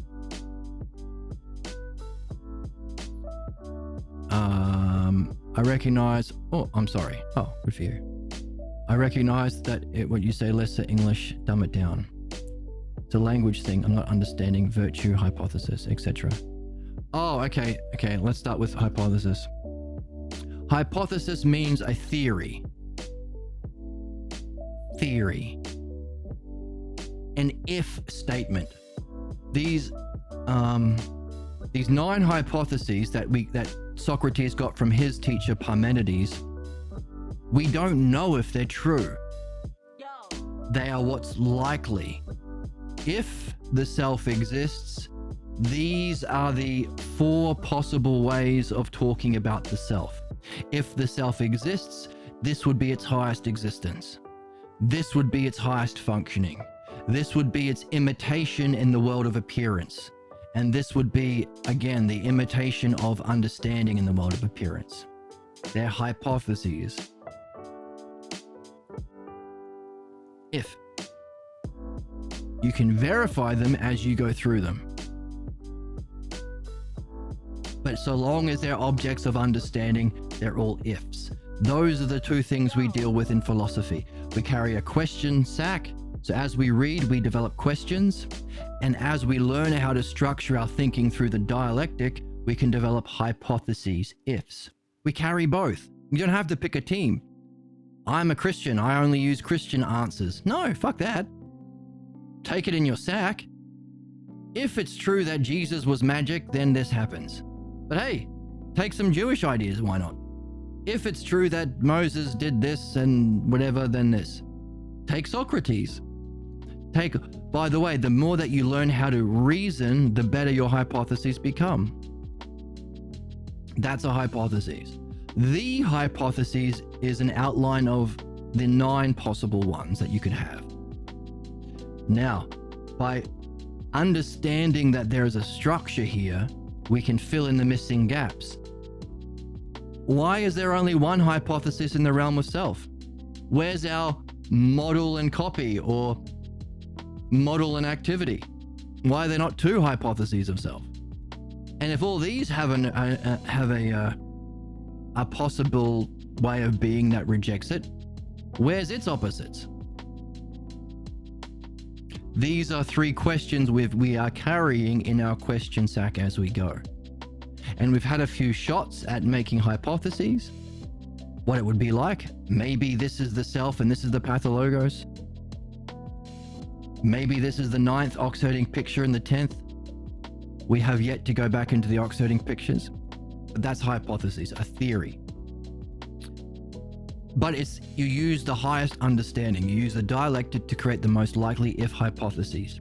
But you will only confirm your hypotheses about mind when you reach beauty itself, when you reach mind itself. You will only confirm your understanding of the self when you reach the first hypothesis. You still need understanding, but that turns the hypotheses into knowledge, or the hypotheses into the wisdom of self. That's what a hypothesis is. And those 9 are from Parmenides. And we do have a Balboa translation of the dialogue Socrates had with his first philosophy teacher, Parmenides. Thank fuck. And because it outlines all possible 9 ways of thinking that any human being has ever had, Hitler, Stalin, Putin, Trump, Jesus, Muhammad, Abraham, and because it also outlines all possible cultures that human beings can have, all possible religions people can have, with a purely rational understanding of each of them, is called the greatest book never read. It predates Christianity, but we wouldn't have to go through the fucking Dark Ages and the Crusades and the oppression of women and the mass slaughter of people for the whims of religious idiots. We wouldn't have to go through that ignorance and suffering if we read the book. That's the significance of these hypotheses of Parmenides, and why it's called the greatest book never read. But we are reading it, so hooray for us. Not only are we reading it, by reading this book we're currently reading, we are able to learn the structure of Socrates' thinking by discovering the questions he leaves us, the puzzles, and using the book itself to answer these puzzles. So we recreated the greatest work of human history. We recreated the hypotheses of Parmenides. That's how good this book is. And that's how good reading is. Not only that, by understanding for ourselves, not believing, but understanding for ourselves the structure of the hypotheses, we can even discover those 3 extra questions, so we can even improve on the greatest work of human thought that we have so far. Making us the new philosophers, Socrates calls us, people who live this tradition and contribute and add to it. That's you. You are the best beans and the best noodles. My head is quite large and filled with secrets. So that's the hypotheses. What the fuck even is pathologos? So while the logos is the intelligibility of reality that is mapped out by this map, its artful use is the dialectic, third hypothesis, to recognize the intelligibility of reality itself, the understandability, the knowability. But not just that, the care. We live in a caring, intelligent universe.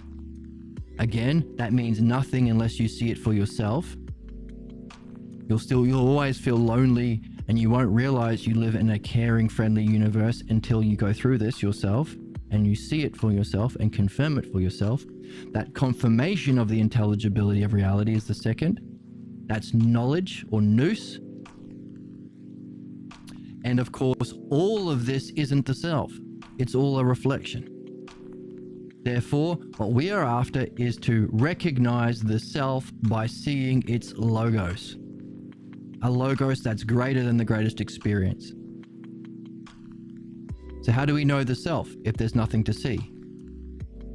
That's the significance of understanding. If sight wants to look at itself and sees what's seeing, what color will it have? What shape will it have? Nothing. Because how will you see other colors and shapes? If your sight is red, then everything will be red colored or rose tinted. So there can't be any qualities to sight. Then how do you recognize the self? Logos. By the way, didn't we say all problems are a fourth hypothesis belief about the self that you are identified with, that you're addicted to, that's the cause of all of your problems? That's the pathologos, the sick belief of the self.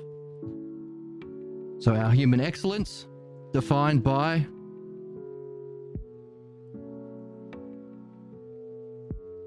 the logos. Logos. That's why we read, to learn the logos. Human problems, we address in midwifery, the pathologos. Dreams do both, and then you can do both as a midwife yourself.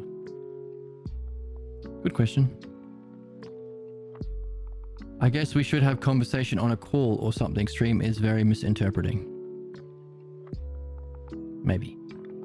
Explain the meaning of dick suk so sis. What the hell does that mean? I can't explain the meaning because it sounds like a fantasy in your own mind. My explanation is all of these rights that you get to, it's better to come in the sink than to sink in the cum. That's not what I was going to say. I'm sorry that you have a loser mentality about progress and you think that there's nothing you can do about it. Okay, I will think more about coming in the sink and not sinking in the cum, so I don't have a loser mentality. See, even I have to have someone I listen to. That's the oracle of the soundboard. This is why I love this channel, man. Yeah. Hey, Land of City, are you a news chatter? Let me have a look.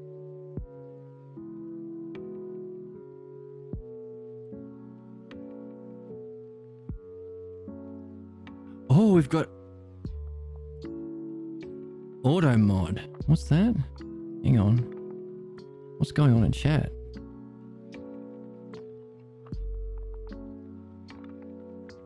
Oh.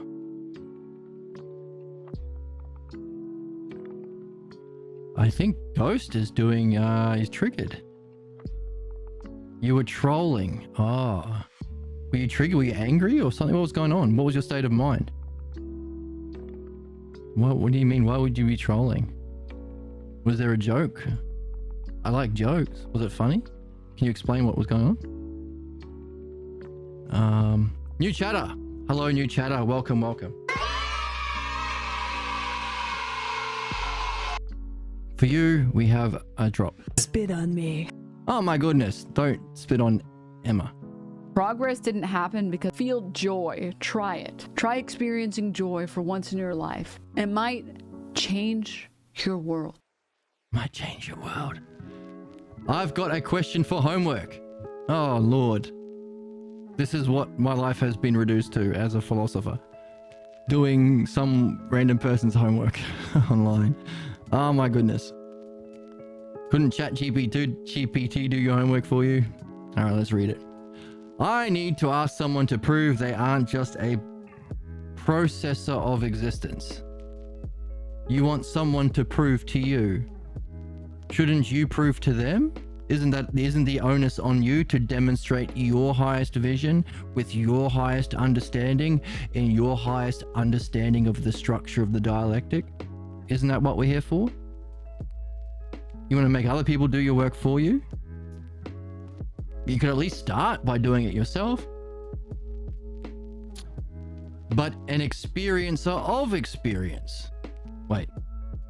I need to ask someone to prove they aren't just a processor of existence, but an experiencer of existence.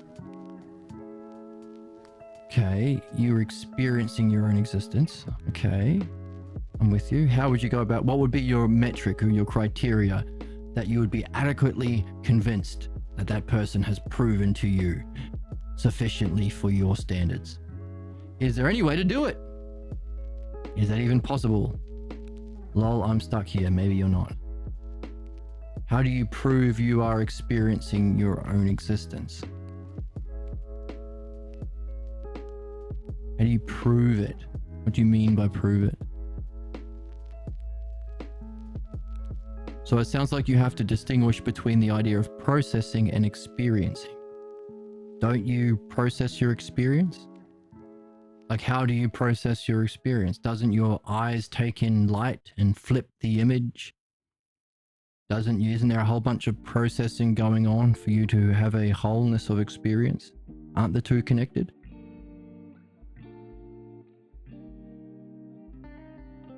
Your next question is, what is the experiencer of experience, is a question about the first hypothesis.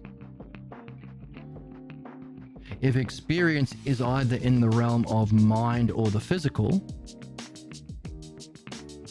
you can have out-of-body experiences or you can have physical experiences. What's experiencing them? That's a question of the first hypothesis. So whatever you point to as the experiencer couldn't have qualities. If you can experience red, it can't be red. If you can experience sound, it can't be making a sound. That will get in the way. You experience shape, can't have shape. So what I suggest might be a useful exercise is for you to do it first. Break down all of the things that you can ever have an experience and see if you can apply it to the experiencer. See what you end up with. You might end up doing a wonderful dialectic on the first hypothesis. Or use ChatGPT. The first option might be the greatest activity a human being can engage in. That might help you develop, might awaken yourself to a higher form of being, might awaken yourself to philosophy. ChatGPT might be a way of, I don't know, bullshitting your way for your teacher's approval. Got a couple of options there. Joke bro funny. I like funny jokes. Tell me the joke. What was the joke? You were explaining serious. I understood it. I want to celebrate it, so I threw you a curveball in your explaining. Oh. Okay. Your way of celebrating good things is to talk about sucking a penis. Okay. That's one way of celebrating. What the hell's wrong with you people? You sick freaks. You're a bit of a sick freak, though. You just attacked my person. You just harmed my body. I didn't mean to attack your person or harm your body. I apologize for calling you a sick freak. Like, literally, suck my dick, dude. Oh my goodness. My soundboard is being a hypocrite. So that's the game. That's the game. That's where we've come to. We are about 155 episodes in. We have that map. We did have a fantastic opportunity. Thank you, Ghost, for your questions and your presence. Oh my goodness. Calm down. Calm down in chat. Disgusting. I'm so disgusted. So disgusting. So good questions, allowing us to review our text, Review why we read this text, review what we're learning and learning how to read, review that activity of reading without interpretations is also the same activity of learning to understand without beliefs. Recognize that understanding can be applied in the highest possible way for a map that we have on the board here of all of the possible levels of development of understanding, the levels of development of soul. Recognize that each new level is going to be a challenge, meaning we have to ourselves do our new hypotheses. That's for you. The kinds of interpretation or the responses to a new truth, so we can navigate how we start rejecting the new truth and end up accepting it so we can learn and grow. How we can help navigate our loved ones and friends through that process. How our best guide for that process of moving through our interpretations to higher ways of functioning is the dream analysis that we can do, which is again the same method of reading, is also how we can read our dreams without interpretation. Not dream interpretation. It's not fancy make-em-ups like an Oprah book club meeting. We also looked at that same structure of the dialectic can be used to define the dialectic as the art and purpose of humanity. We saw how we can work backwards through the dialectic to find the root cause of our problems, which we've defined as the pathologos idea of self. We've talked about the significance of sharing it with others, and that there are some hypotheses. I do have Discord. There's a link to Discord that you can join below, and you will get a notification when we go live. It's a win-win. It's a win-win-win-win-win. We talked about how sharing it is necessary for your own development to master the art, but also there are some positions or hypotheses that people are in that require another person to come and ask them questions that can break them out of it, like the ninth hypothesis. We talked about how the ideal relationship is itself a personification of Apollo and Aphrodite. Allowing you to ask the questions of your beloved as they can ask of you, as you together walk hand in hand into those experiences of pure bliss, and also through understanding and reading and having fun, but also reflect on that peak experience to go through it. Here's on the board. Go through that experience to its cause in a similar way Socrates is trying to lead Jesus to. But as we've also mentioned, peak beauty experiences can happen in lots of fun, yes, enjoying penis ways. That's true. You can enjoy penis with your beloved, but in a kind of a way that can facilitate these peak experiences. Love and logos always have words on your experiences, but also your words can be applied to those peak experiences, just as Socrates is helping Jesus put words on his experience. But not only that, you can put words on its experience and then ask questions that can lead you to the next stage. We talked about how that's how we should be relating to all of it, everyone, our society, our beloved, our relationships, ourselves, in a way, no blame, no shame, no punishment, no exclusion, to create the ideal conditions for you to want to talk about your highest vision, for you to want to put your highest words on it. We talked about how when those conditions are met. Can you explain in 1 minute what you mean by put words on your experience? Oh, what's your highest vision of self? What's your highest experience you've ever had? You ever peaked out?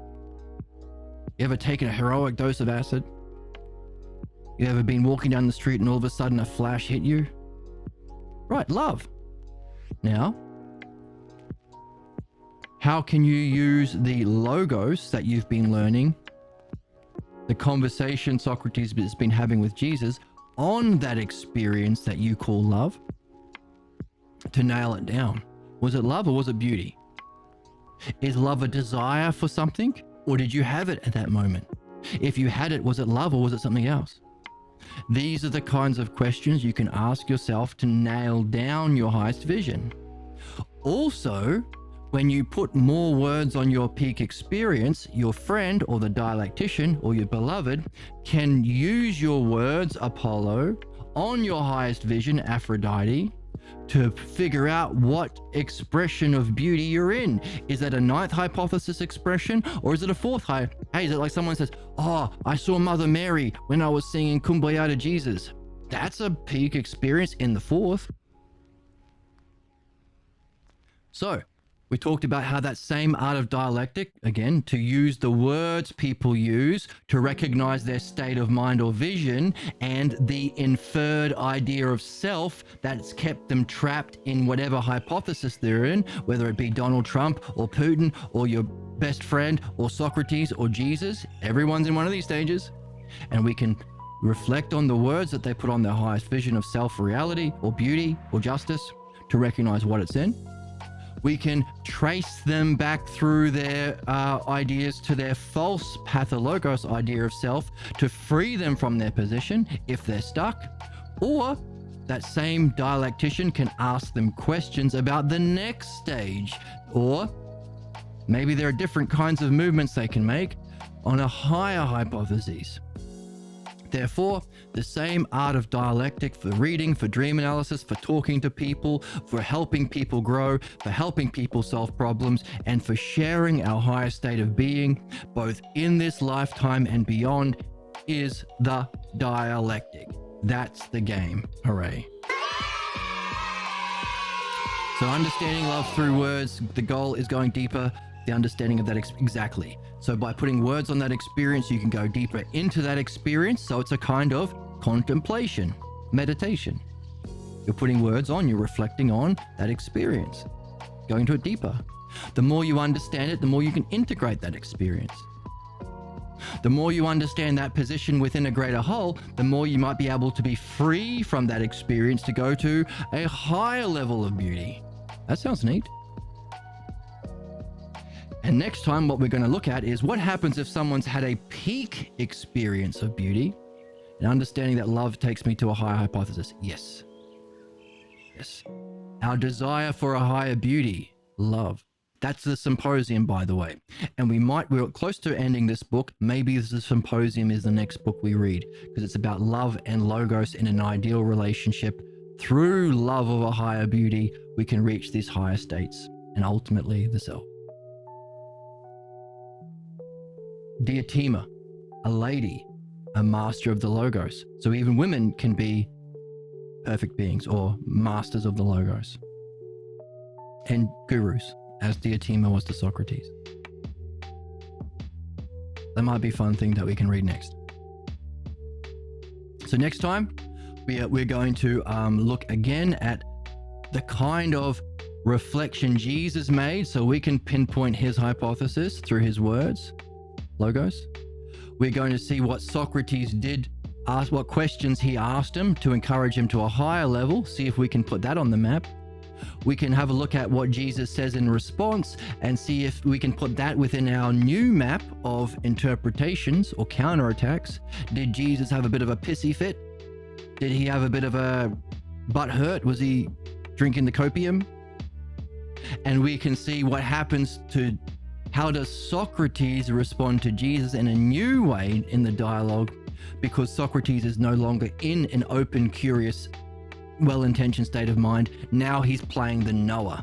He wants to tell Socrates what's wrong with him. He wants to say, no, Socrates, you're wrong, and we can't go further. Someone who shouldn't be leading, Jesus, tries to lead, but his way of leading, his way of being a knower, wasn't to help Socrates through steps of reasoning. He just dumped his bullshit beliefs. Socrates, you and I can never meet eye to eye, because you believe this and I believe that, and I'm one of these team and you're the blue team and I'm the red team, and fuck you. Jesus was tripping in a negative way. He was triggered. Playing a knower when he shouldn't. Using his supposed knowledge not to help someone through reasoning, but to shit on them. Not to lead them through the steps of the dialectic, because Jesus doesn't have the fucking dialectic. He should be learning. but to just declare his beliefs as though they're true. What garbage, what childish garbage Jesus was doing in the text. What does Socrates do in response? What can we do in response? Does Socrates ask dialectic questions, or does he do something different? Midwifery questions? Or does he sidestep his pathologos problem to get back into the conversation?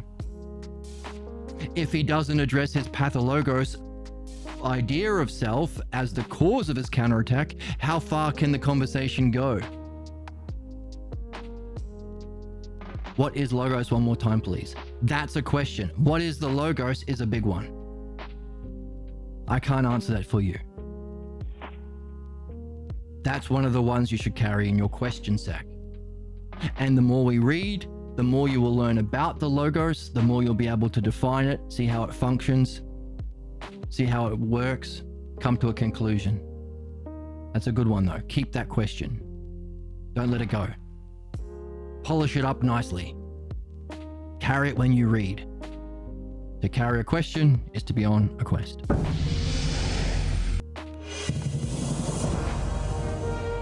And on that note, those questions about where the dialogue's going to go.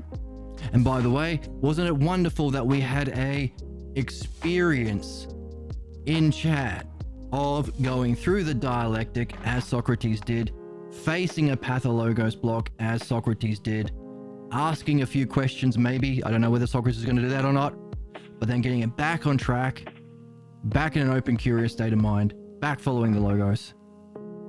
Are we demonstrating what we're defining? Now, if that's the case, will you find a similar symmetry when you go out in the world?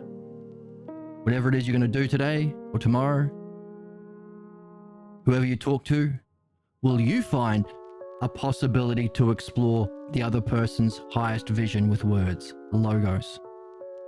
Will you be able to structure their thought or your thought through the dialectic? Or if they're triggered, could you ask similar questions about their conclusion, success or failure, about their role, about their state of mind, and about what their ideal of self that they're imitating is if they're getting in their own way?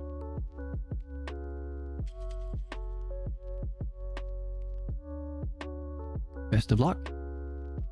If you want to join the Discord and let us know how you go, there's a link below. If you want to donate to the channel because you think this thing should continue, there's a link below. If you want to join the Twitch and YouTube, you can. And if you want to read the text, there's a PDF link below. And of course, you can buy the book. And I'll see you in the next one.